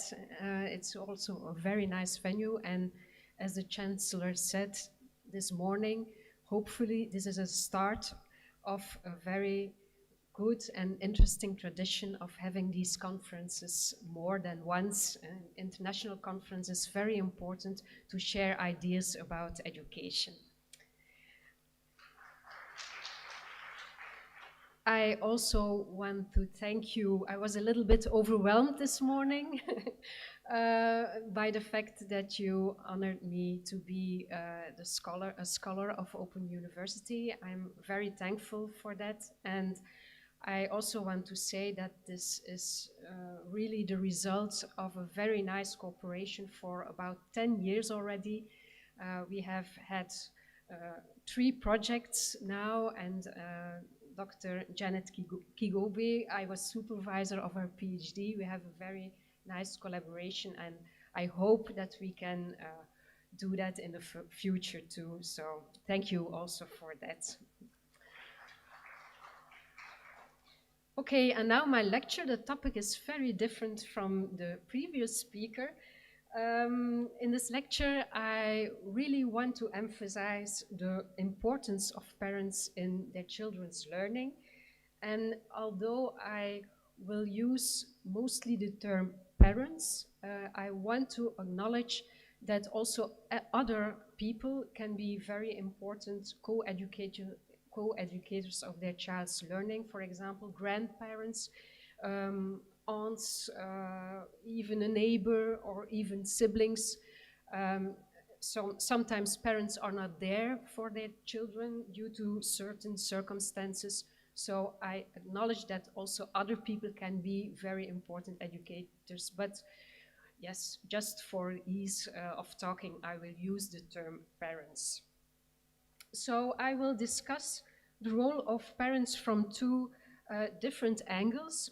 First, I will reflect on general parenting and how it is related to children's education. And second, I want to focus on the role of parental involvement, specific parental involvement in schools and at home in children's learning. And then I will end with some policy and educational implications. I also want to state in the beginning that I'm not here because I think that we in Belgium do everything better as regards to education. We also have our problems in education, so it's very good to be here and also to learn from you. And it's not only me that is saying some things. We also have to learn from you. Okay, so first, the role of general parenting. I will always start with defining some concepts before I go into research results, because I have made an overview of empirical research on this topic, to build my my argument that parenting is important. So first, parenting in general. As you know, parenting is a very broad concept, but we can say that it has at least very important functions, two functions. And first one is providing support and care to your child, make your child feeling loved. And the second is to socialize a child, meaning that parents provide guidance to adapt to the norms and values of a given culture or society. And parents can accomplish this through what we call, I forgot to switch, what we call in the parenting literature control. And control consists of several aspects. You have on the one hand behavior control, and on the other hand psychological control. Behavior control can be divided or distinguished in two subforms. You have the proactive behavior control, and that means that parents will set rules with their child. They can discuss certain arrangements. They will also supervise their child, and they show this behavior to prevent unwanted behavior of their children. On the other hand, you have reactive behavior control, and that's when parents react to unwanted behavior of their child. So this can be done by giving a punishment. Sometimes parents also use physical punishment, but it's after a child has done something wrong or has been disobedient. There is also a form of control, what we name psychological control, and that is intrusive parental behavior that manipulate a child's thoughts and feelings, for example, by guilt induction, by verbal hostility, or by being cold and not showing love to your child. And as you can hear, it's not a very good thing to do, but yeah, it's something that is always sometimes done by parents.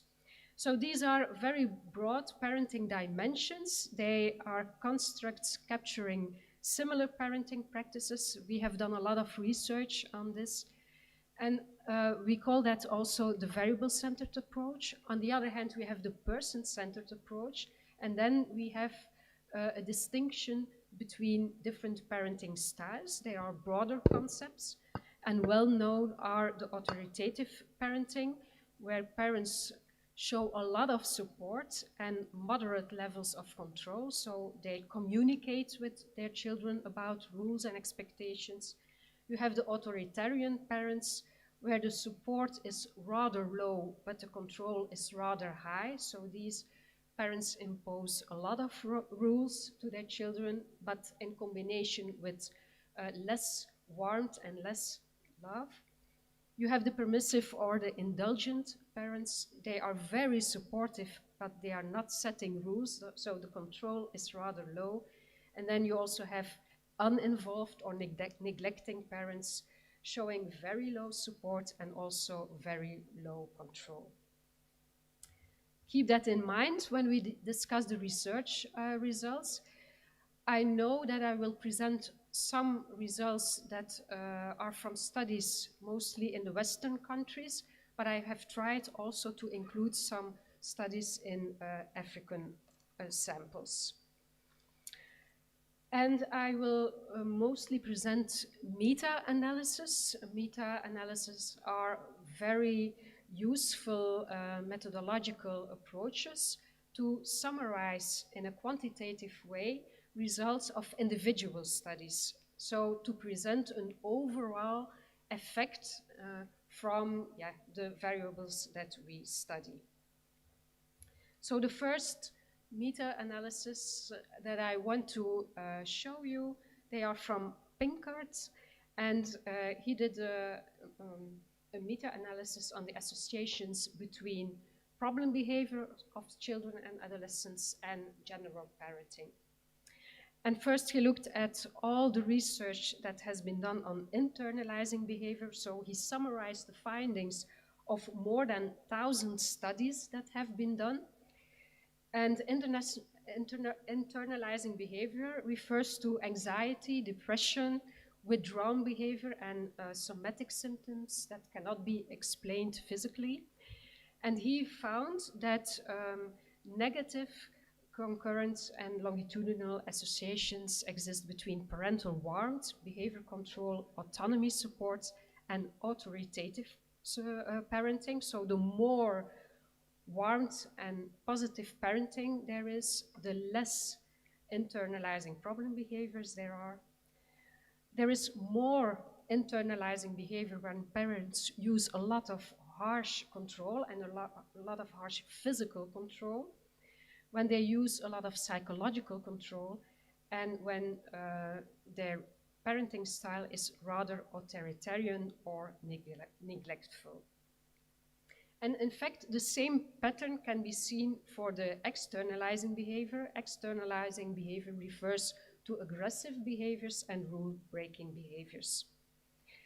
I need to say that in the meta-analysis, the associations are rather small, so that indicates that problem behavior in children is determined by multiple factors, not only the parenting. There are also child characteristics that can lead to problems. For example, genetics, we have done studies on that, but also the temperament of the child or other environmental factors. For example, children who experience trauma can have more problems. Also, some associations over time seem to be bidirectional, which implies that there is also a child factor which can lead to certain parental behaviors. If you have very aggressive children, it is difficult not to react yourself with aggressive behavior and, for example, to slap your child or to use physical punishment. So there is a bidirectional association. Then Pinkert has also done an interesting meta-analysis looking at the general parenting dimensions and styles related to academic achievement. And there he found more than 300 studies suitable to include in a meta-analysis. And we see, in fact, the same pattern. More warmth, more autonomy granting, authoritative parenting style is associated with better academic performance, both concurrently in time and also longitudinally. On the other hand, the use of parental harsh control, also especially the use of psychological control, and also neglectful, authoritarian, and permissive parenting styles, they are related to lower achievements. And why is psychological control so important in this? Because psychological control increases the stress in a child, and a child will mostly learn because there is some kind of pressure of an adult or from a parent.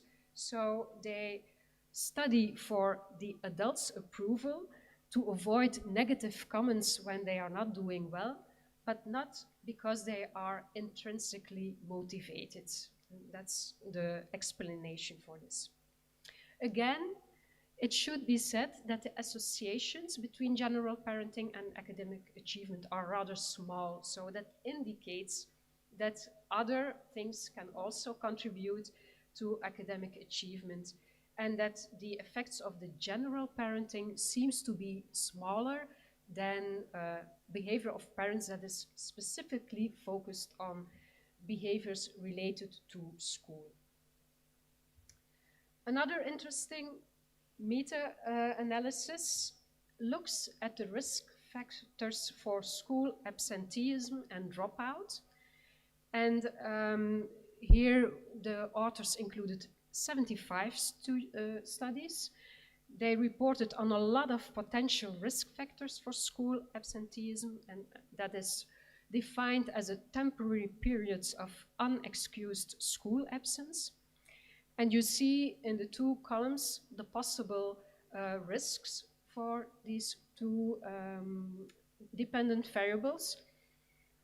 A lot of them are child factors, like problems that children can have, for example, antisocial behaviors or risky behaviors.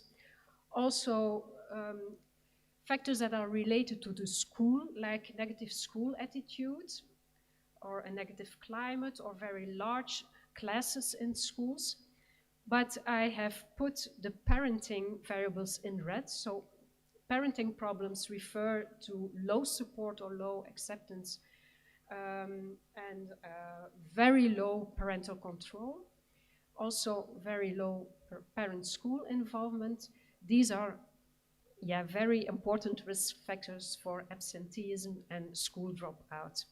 Also, factors related to the family, for example, the family structures, being a single parent or families where there is child abuse, they can also be a problem for these variables.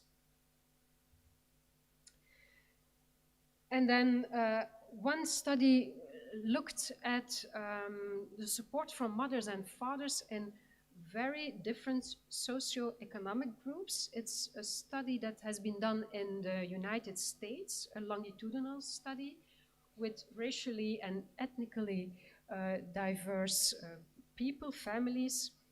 And the support by mother and father was measured, for example, by items stating, my mother tells me how well I do on a task, or my mother helps me to make decisions or gives me good advice. And that created then a support factor. What are the results? Well, we see that in early adolescence, many adolescents showed decreasing grades and school attendance, but support from both mother and fathers was associated with higher grade point average, regardless of the financial hardship. And that is very important. It seems that the support by parents can be a protective factor for families that doesn't have a good financial means to support their children, but being supportive to your child in your general parenting really can help. And especially having supportive mothers was protective in promoting greater attendance for youth with more limited financial resources. So it means that school attendance and academic achievements can be determined by multiple factors, but general support is also one of the factors that is protective in this. Okay, now I switch to the role of parental involvement in their child's learning, and I will again start by defining this concept.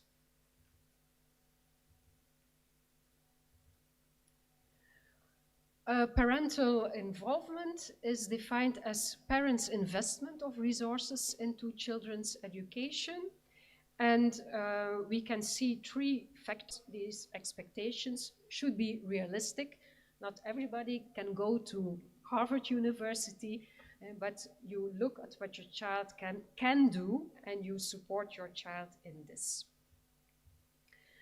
A second is then the school involvement. So this means all the school activities where a parent can be involved. It's, for example, communicate with the teacher about what your child can, what maybe problems are, attending conferences at school, parent-teacher conferences, attending also activities that are organized at school. And then you have also the home involvement, where parents can be involved in their children's learning really at home, for example, by helping them with homework, by reading together with their child. Now, in the last 15 years, the traditional definition of parental involvement has been criticized because the emphasis was, according to some authors, too much on what the school can do and not that much on what parents can do. So we see a kind of shift from parental engagement to more, from parental involvement, where the agency is largely in teachers and in the schools, to more the parental engagement, where parents are really in charge and take own initiatives to be involved in the schooling of their child. Okay, and now I will summarize some research results.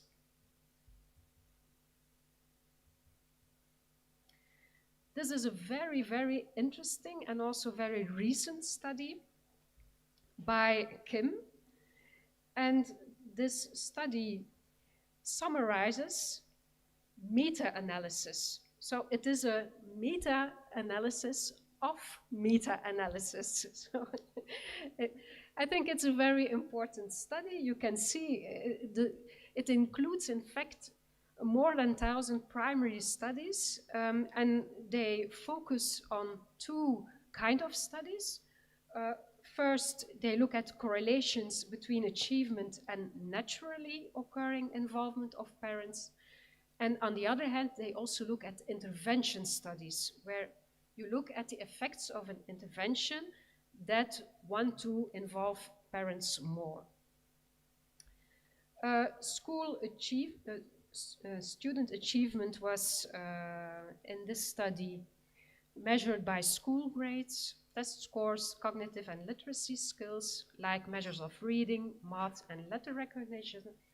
And when we look at the results, there is definitely the positive association between parental involvement and achievements. Overall effect over all these studies, we clearly see the positive association between parental involvement and achievement.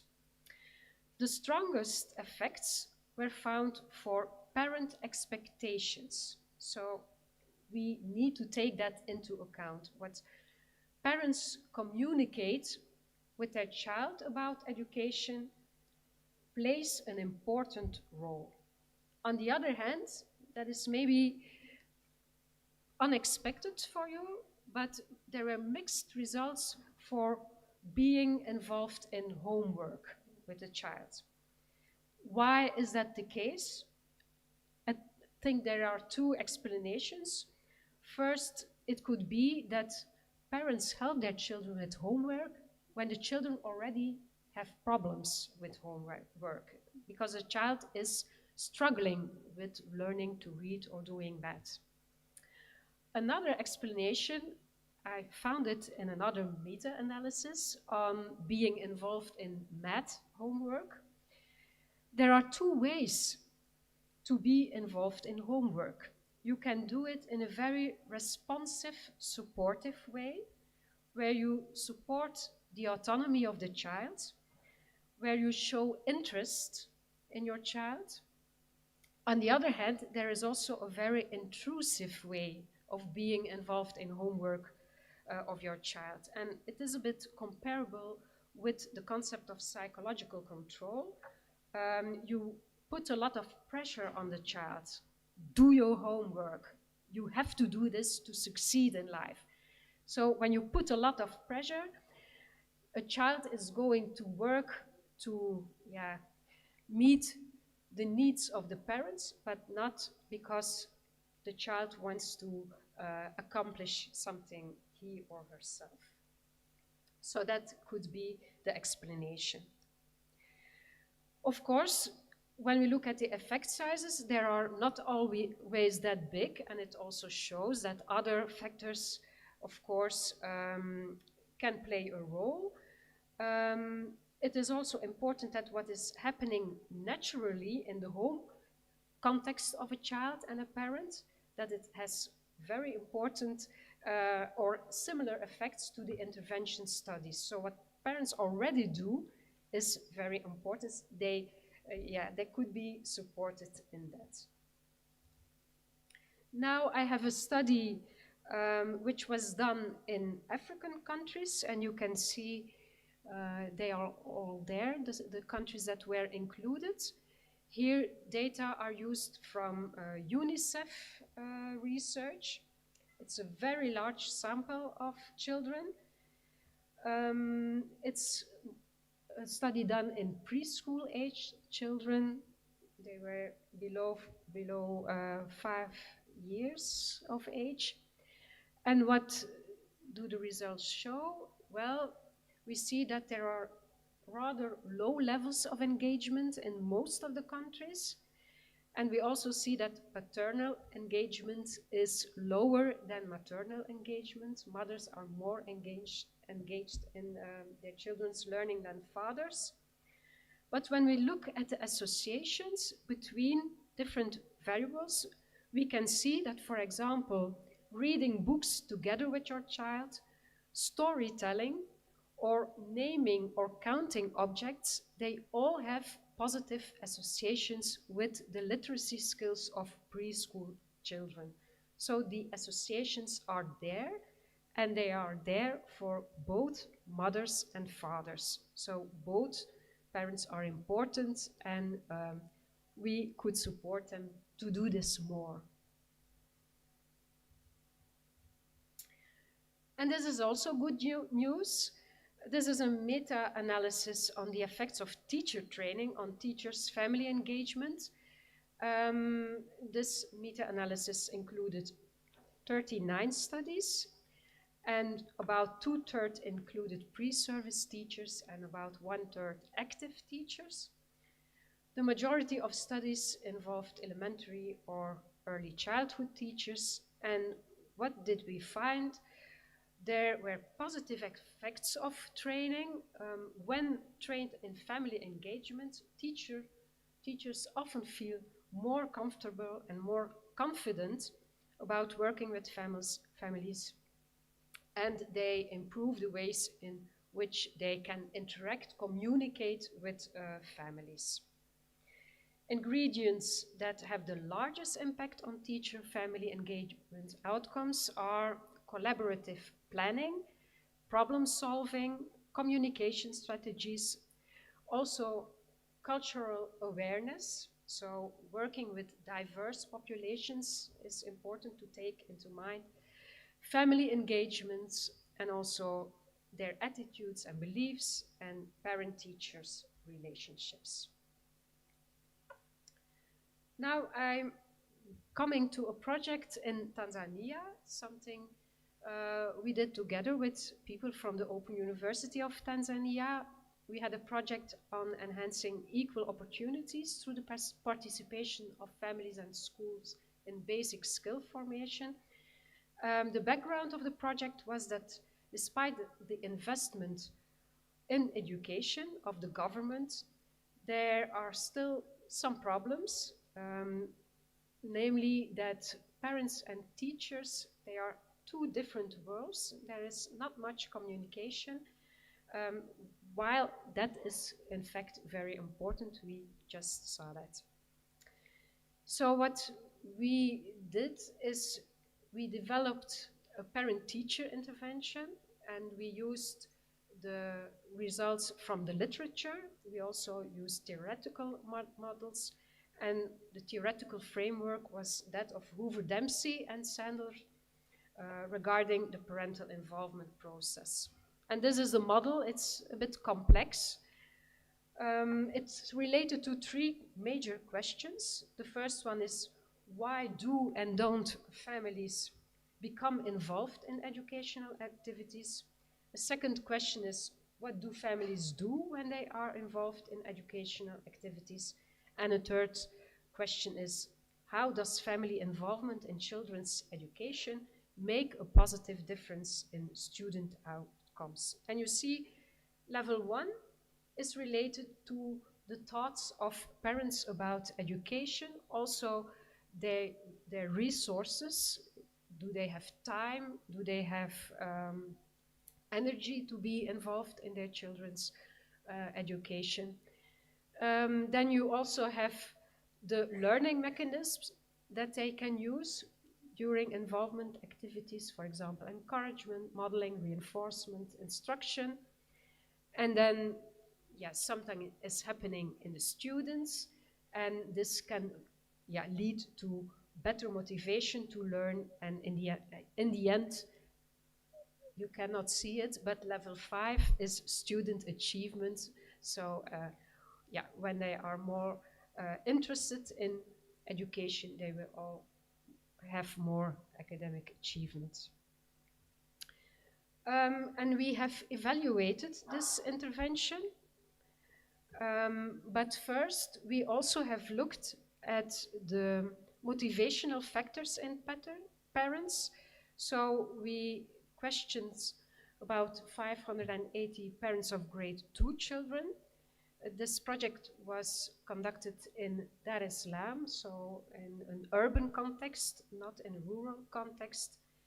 And we could conclude that parents really seem to be interested and willing to be involved in their child's education, regardless of their own literacy levels. So even parents that cannot read well themselves, they are interested to be involved. But before they get involved, there is something needed. For example, they have to believe in their own capacity to be able to help their children in their learning. So that's the parents' self-efficacy. That should be high enough. If parents believe in themselves, they also will be more involved. Also, invitations from the child. When a child invites a parent to read together, to do storytelling, that will increase parental involvement. Also, their perceived time and energy. If you have parents working all day and they are very late at home and they are tired, they will be less involved. And the last factor was parents' expectations for children's school success. So what do they think that a child can achieve? On the other hand, being involved in activities at school, that is related to invitations not only from the child, but also from the school. So if teachers or school directors invite parents to come to the school, parents will be more eager to come to school. We also looked at our intervention to promote child literacy. For this, we used cluster randomized controlled trials. So we worked with an intervention group and a control group. We also had pre, post, and follow-up measurements. And I will show you the ingredients of the intervention that was given to parents and teachers. We had sessions together with teachers and parents, modules for teachers on how to involve parents, how to use student diaries, teachers visiting homes of children, reading books at home. So we provided children with books to take to their homes so they could read it together with their parents. Parental involvement in homework, a reading day competition, a parents' school week, teacher-parents conferences were introduced, and there were also guidelines for parents how to involve parents in the home. Here's some results. We were very happy with the intervention leading to improvement of children's reading. Compared to the children in the control group, children in the intervention condition made significantly more progress in decoding skills, reading fluency and comprehension from the pre to the post intervention time, and also from pre-intervention to follow-up. The follow-up was about 8 to 9 months after the intervention. The effects were somewhat larger on the short term than on the long term, which implies that maybe, we should follow up and, keep parents coming to the schools, maybe introduce some booster sessions that could help. And our conclusions were that, we have really a foot in the door intervention at a young age where children really start to read. So we can do a lot, and involving parents there is very important. And a strength of the intervention is really that parents can choose themselves from a variety of activities. So we do not put pressure on them. We let them choose what is feasible for you. So we really took into account the context of the families and their time, the diversity of the families. And now I come to my policy and educational implications. I want to start with the level of the family, and I have a citation by Kim, who says that the general importance of beliefs and attitudes as reflected by larger effect sizes for parents' academic socialization suggests that researchers should consider how to design programs that systematically target such dimensions. So it means that the agency of the parents is very important. We should support parents in this. Parents are co-educators, and we must strengthen them in this, stimulate their self-efficacy. Regarding the level of the teacher and the school, yes, also I want to say that it is important to foster parental involvement at school, create opportunities for parents and families to be involved in educational activities, taking into account the specific family context. And a very nice model, a very practical model that encourages parental involvement and parental engagement is Jane's dual navigation approach. And you can see on the one hand the family-based components, and on the other hand the school-based components. So many of the components we have already discussed earlier. I just want to draw your attention to one of the components, that is that we also can draw from community resources. And this reminds me of the lecture this morning referring to vocational studies, that we can invite people from the community with different professions so that children and adolescents come in contact with different professions and they can learn from that. And often, many adults are also willing to talk about their profession. So that is also a very nice way to use these resources. The level of the community and the governance. We have seen that there are positive results from the parent interventions. There is room for change, and I think that we should ask the government to implement interventions nationwide and evaluate their effectiveness. Also important is that teachers are aware of the importance of parents, and pre- and in-service training could include modules that focus on that. As a matter of fact, we also had a project at the Open University who developed these teacher pre- and in-service training modules, and we have also evaluated them with good results. We are currently writing a paper on that. So there are a lot of opportunities over there, and the good news is that it doesn't have to cost a lot of money. These are rather simple interventions that can be done easily, and you don't need a lot of money to do this. So I think often it is said we need money to do things, but here, in a very easy way, change is possible. So that is my take-home message.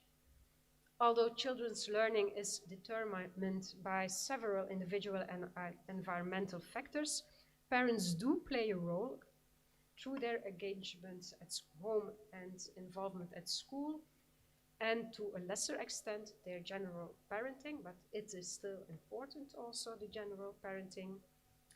Research shows that it is possible to support families in this effectively, and this can be done in various ways: by addressing parents themselves about their agency, by pointing out the importance of a partnership with parents to teachers and schools, and by offering a good training to pre-service teachers and also in-service teachers.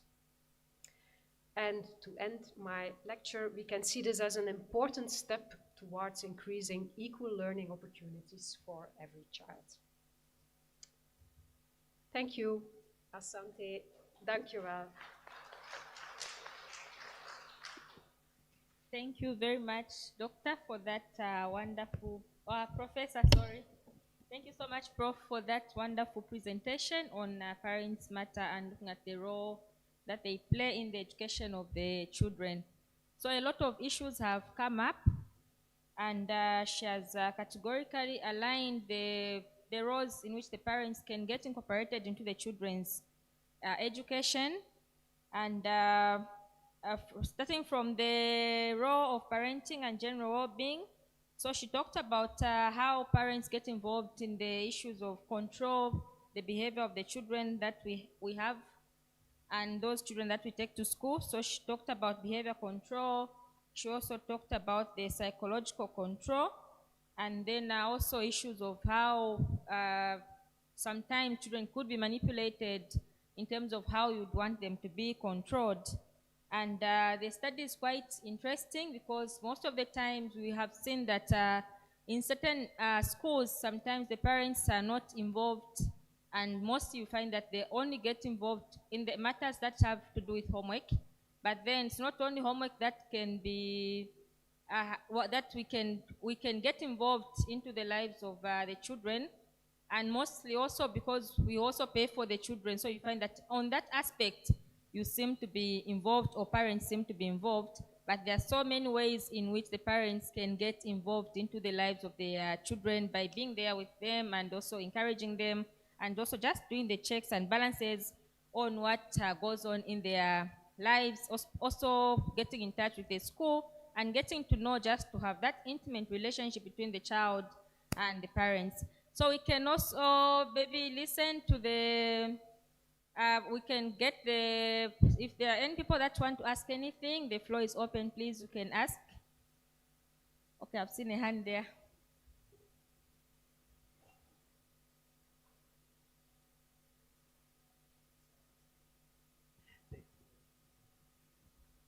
Thank you for a nice presentation. I have 3 issues. First of all, I'd like to thank you for rising up Dr. Janet, who is now my supervisor for the PhD study, for the work done well in German. Parents matters when you want education to make sense for sustainable development. But parents, they are not homogeneous. They differ in culture, they differ in perspectives, economic status, and other areas. But the school curriculum is the one.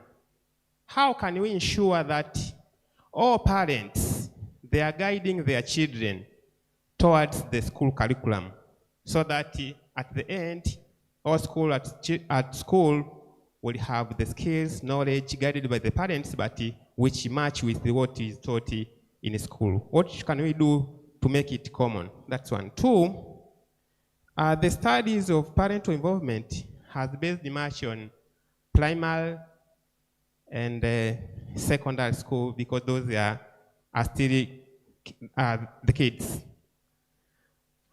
It is a request. Can we scale it up to the higher education? I saw the project of Dr. Janet. If we can scale up now from those lower levels to the higher learning institutions, that do we need parent involvement? Can they support their children to attain the employability skills which we are now crying for? A request if you can extend that project with the Open University and Janet and others from basic education to higher level.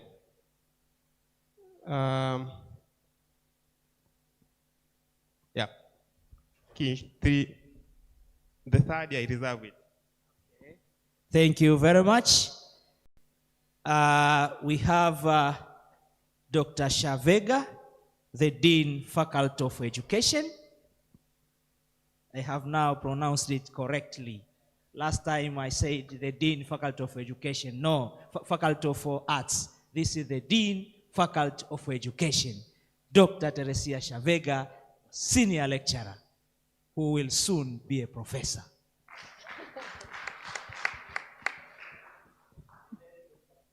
Okay, Professor Kara for a nice presentation, very inspiring.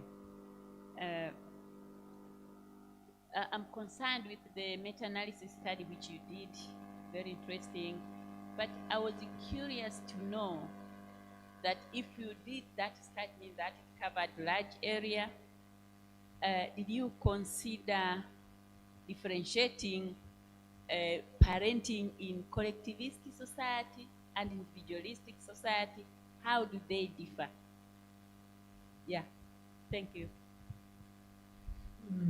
That's a very good question, and I don't have a clear answer, I'm afraid, because the studies that were in the meta-analysis were often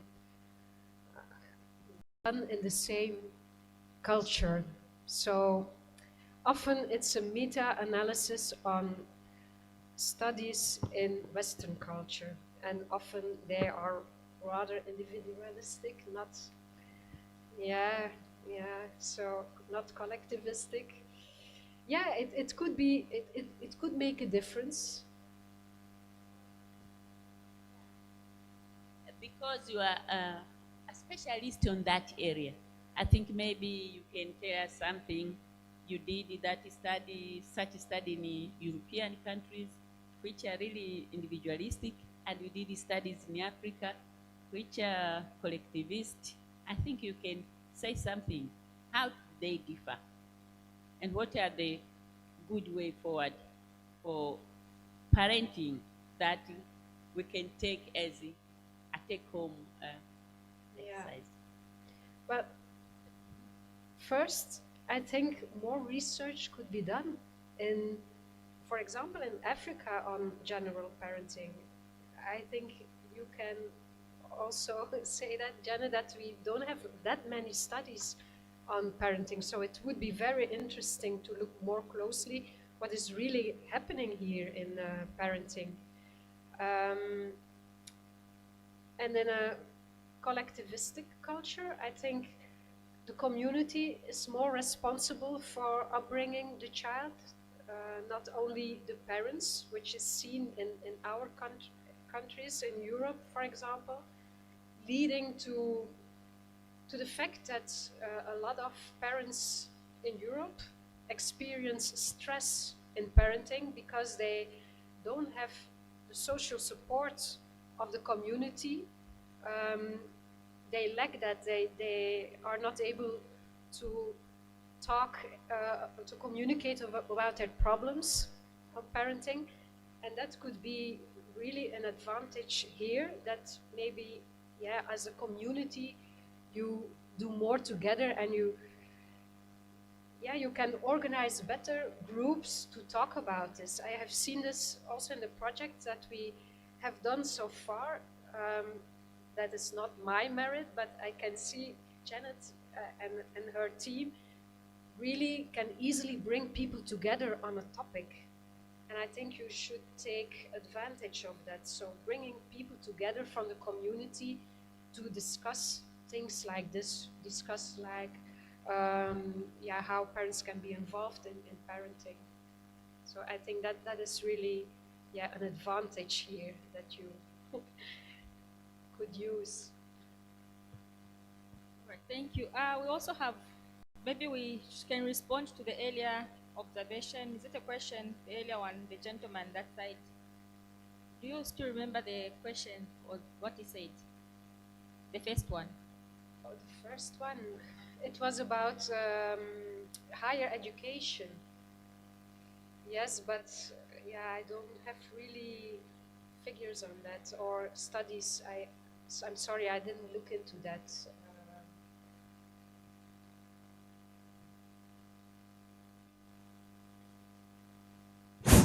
He was just requesting if you can scale up your studies, as currently you are working on the basic education. Can you now extend it to higher education, that you can extend the project to cover the higher education as well? That was actually the request. Okay, so we have a project now, well, it's finished in higher education, the training of teachers, where we have that module on involving parents in school.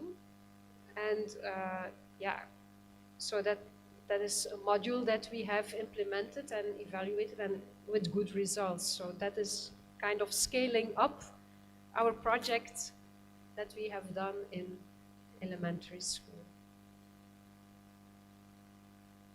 Thank you. Do we have any other? Yes, please. Yes.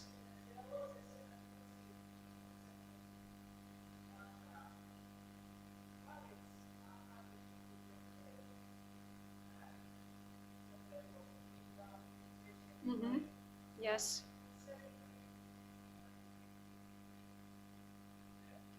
Yes, but even parents that cannot read can show their interest in their child and be supportive. We have seen that also in our project. We had families with different socioeconomic status, and even parents who are not reading very well themselves, they can be involved and they can support their child and show that education is important.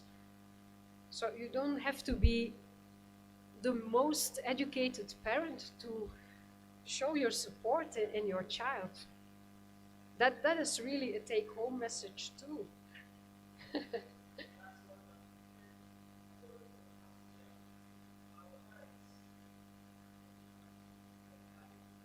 Yeah. Exactly. So yeah. Okay, my question is, you have been carrying out some studies. It is at the level of primary. But the belief in the society is that teachers have got the pedagogical skills. Yes. So when it comes to parenting, it becomes difficult. I happen to be lucky to have at least 8 grandchildren. The problem now comes, she or has an assignment And he very much, or she very much believes in her teacher. Yes, yes. When you come say no, this is this, or you'll have a lot of quarrels.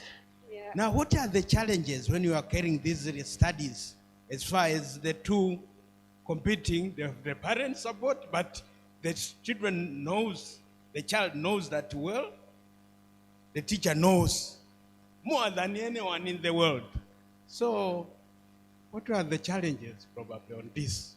Because I want to assist, but the child believes something, and the teachers are very wrong. I mean, I've been a teacher trainer, so I know that some things are not going that much. They are not that much conversant. They are sometimes wrong, but now, what were the challenges? Yeah. I see the dilemma. You want to support your child, but the teacher has certain methods to explain something, and that is not always how you as a parent want to explain things. Is it about that? That is sometimes conflicting what a parent wants to do with a child, for example, in helping with homework, but the teacher has a different method of learning something.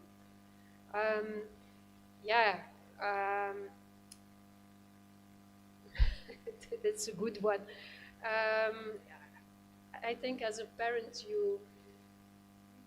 in a way, you have to follow what the teacher says, but you can be supportive in many ways, not only by using a method to explain things, but just be encouraging and showing your belief in what your child can do. That is also very important. So it's not always about being a teacher yourself, but then it's more the general parenting, I guess, that pops up.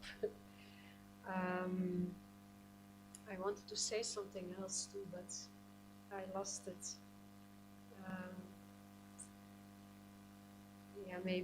Maybe later. Maybe we can discuss it later. Yes. Thank you very much, Carla, for that thought-provoking talk. It's very exciting, actually, studying. I wonder if in your research you have encountered two different parents. One is very protective, and another one is very abusive. The protective one will tend to actually do the assignment for the kid, so that she passes or he passes and get all those A's with the expectation that he or she will go up. The abusive one will have negative impact on the child, whereby they learn really, really bad things from the parents. I wonder if that dynamic has occurred in your research. Thanks. Yes, it's what we see in the research. Being overprotective is being very controlling, and that is, in a way, very intrusive. So a child is not learning because he or she is interested in learning him or herself, but because the parents want a child to accomplish something. So it's not a very good way to be very overprotective. And the other way, it's being neglectful, showing no interest in your child, not supporting, not showing any control. Then you leave everything to the child. It's shown in research that it is also not a good way for children to achieve something academically. Yeah. True. Okay, thank you very much. My name's Ambwene Kingeja, a PhD candidate from the Open University of Tanzania. Yeah, first of all, I want to acknowledge the presence of my supervisors also here, Dr. Shavega and Kigobe. Thank you so much. I also want to appreciate the good presentation. Yes, I have just an input on what you have presented concerning what we call the Generation Z. You know, we are in the Generation Z. The technology is going very fast, and most of us who are intellectuals are becoming so busy, and it becomes a big challenge in the area of parenting. Yes. I just want to raise my concern if we can share this idea to our higher institution on how to integrate these parenting issues and academic issues in order to balance. Because where we are going, most of the people send children to the boarding school, or they live at home with the house girls and house boys.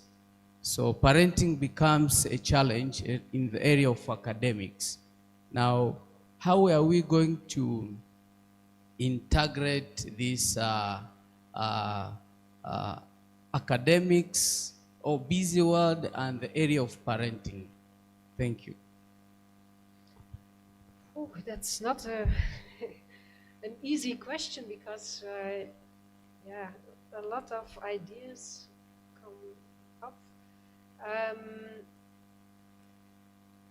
Yeah, first, I think, yeah, sometimes the children and adolescents of today are more literate in using everything that is related to, information technology. Yeah, they know very well how everything works. So here you could have something like, co-education, that even parents learn from their children how to use certain things, like using the cell phone and other things, using certain apps. So I really believe in the concept of co-learning, that even parents can learn from their children. It's not a bad thing that as a parent you don't know everything. You can learn from your children. That is one thought that I have. Another thought that I have is I recently finished together, well, my PhD student from China finished his PhD, and that was on parenting from a distance. Parents who are migrating from rural areas to the city, they leave their children behind, and they parent from a distance through mobile phone use. And of course, children miss some things, like the physical contact with their parents. But on the other hand, we also see that it can be very positive to stay involved in their child's development, and also academic things. So we should not see everything from the negative side. That is what I wanted to say. But I agree, it's really a challenge, a huge challenge.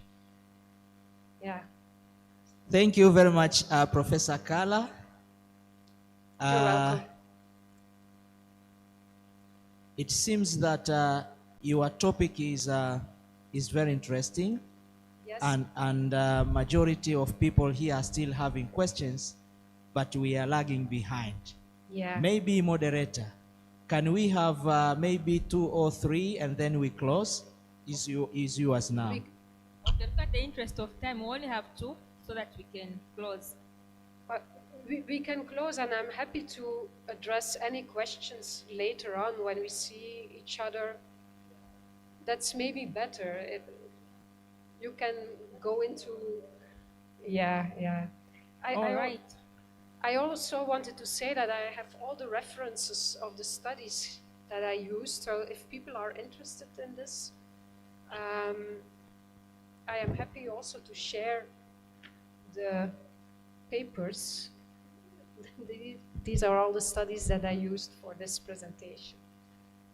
Thank you very much, Professor. Indeed, this has been an insightful presentation, and many times, because we are living in the busy world, we tend to be too busy to attend to our grannies and their children. But of course, from this presentation, going forward, all of us have to be physically present as well as psychologically present when it comes to parenting.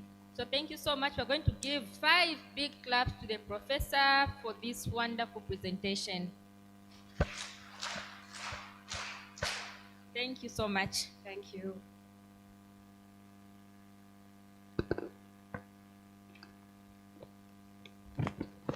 Director of Programs.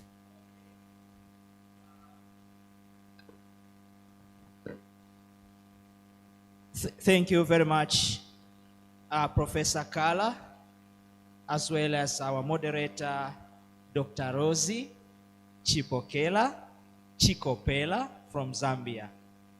You really did a wonderful job.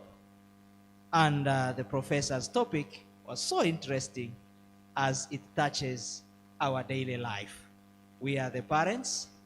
We know the challenges that we are facing when it comes to parenting. Thank you very much for a lovely presentation. Ladies and gentlemen, 3 big claps for the 3rd keynote speech. 1, 2, 3. Good. Now, coming to our program is lunch. We are going to have lunch in the same venues that we used to have tea. And after lunch, we are going to have parallel sessions. And these parallel sessions are found in the booklet that you have. But it seems we are not so many who have attended physically here. So instead of having 4 breakout rooms, we are going to have only 2. So track number 1 and track number 2, after lunch, you will come to this same venue. And track number 3 and track number 4, we have another room in front there, Mwalimu Nyerere room A. We'll show you after lunch. So instead of having 4, we are going to have 3. Track number 1 and track number 2. Their session will be taking place within this venue, and track number 4 and track number 3, it will be in Nyerere room A in front of this venue we are now. After having said that one, I welcome you to have your lunch. The lunch is served within the same rooms. Thank you very much.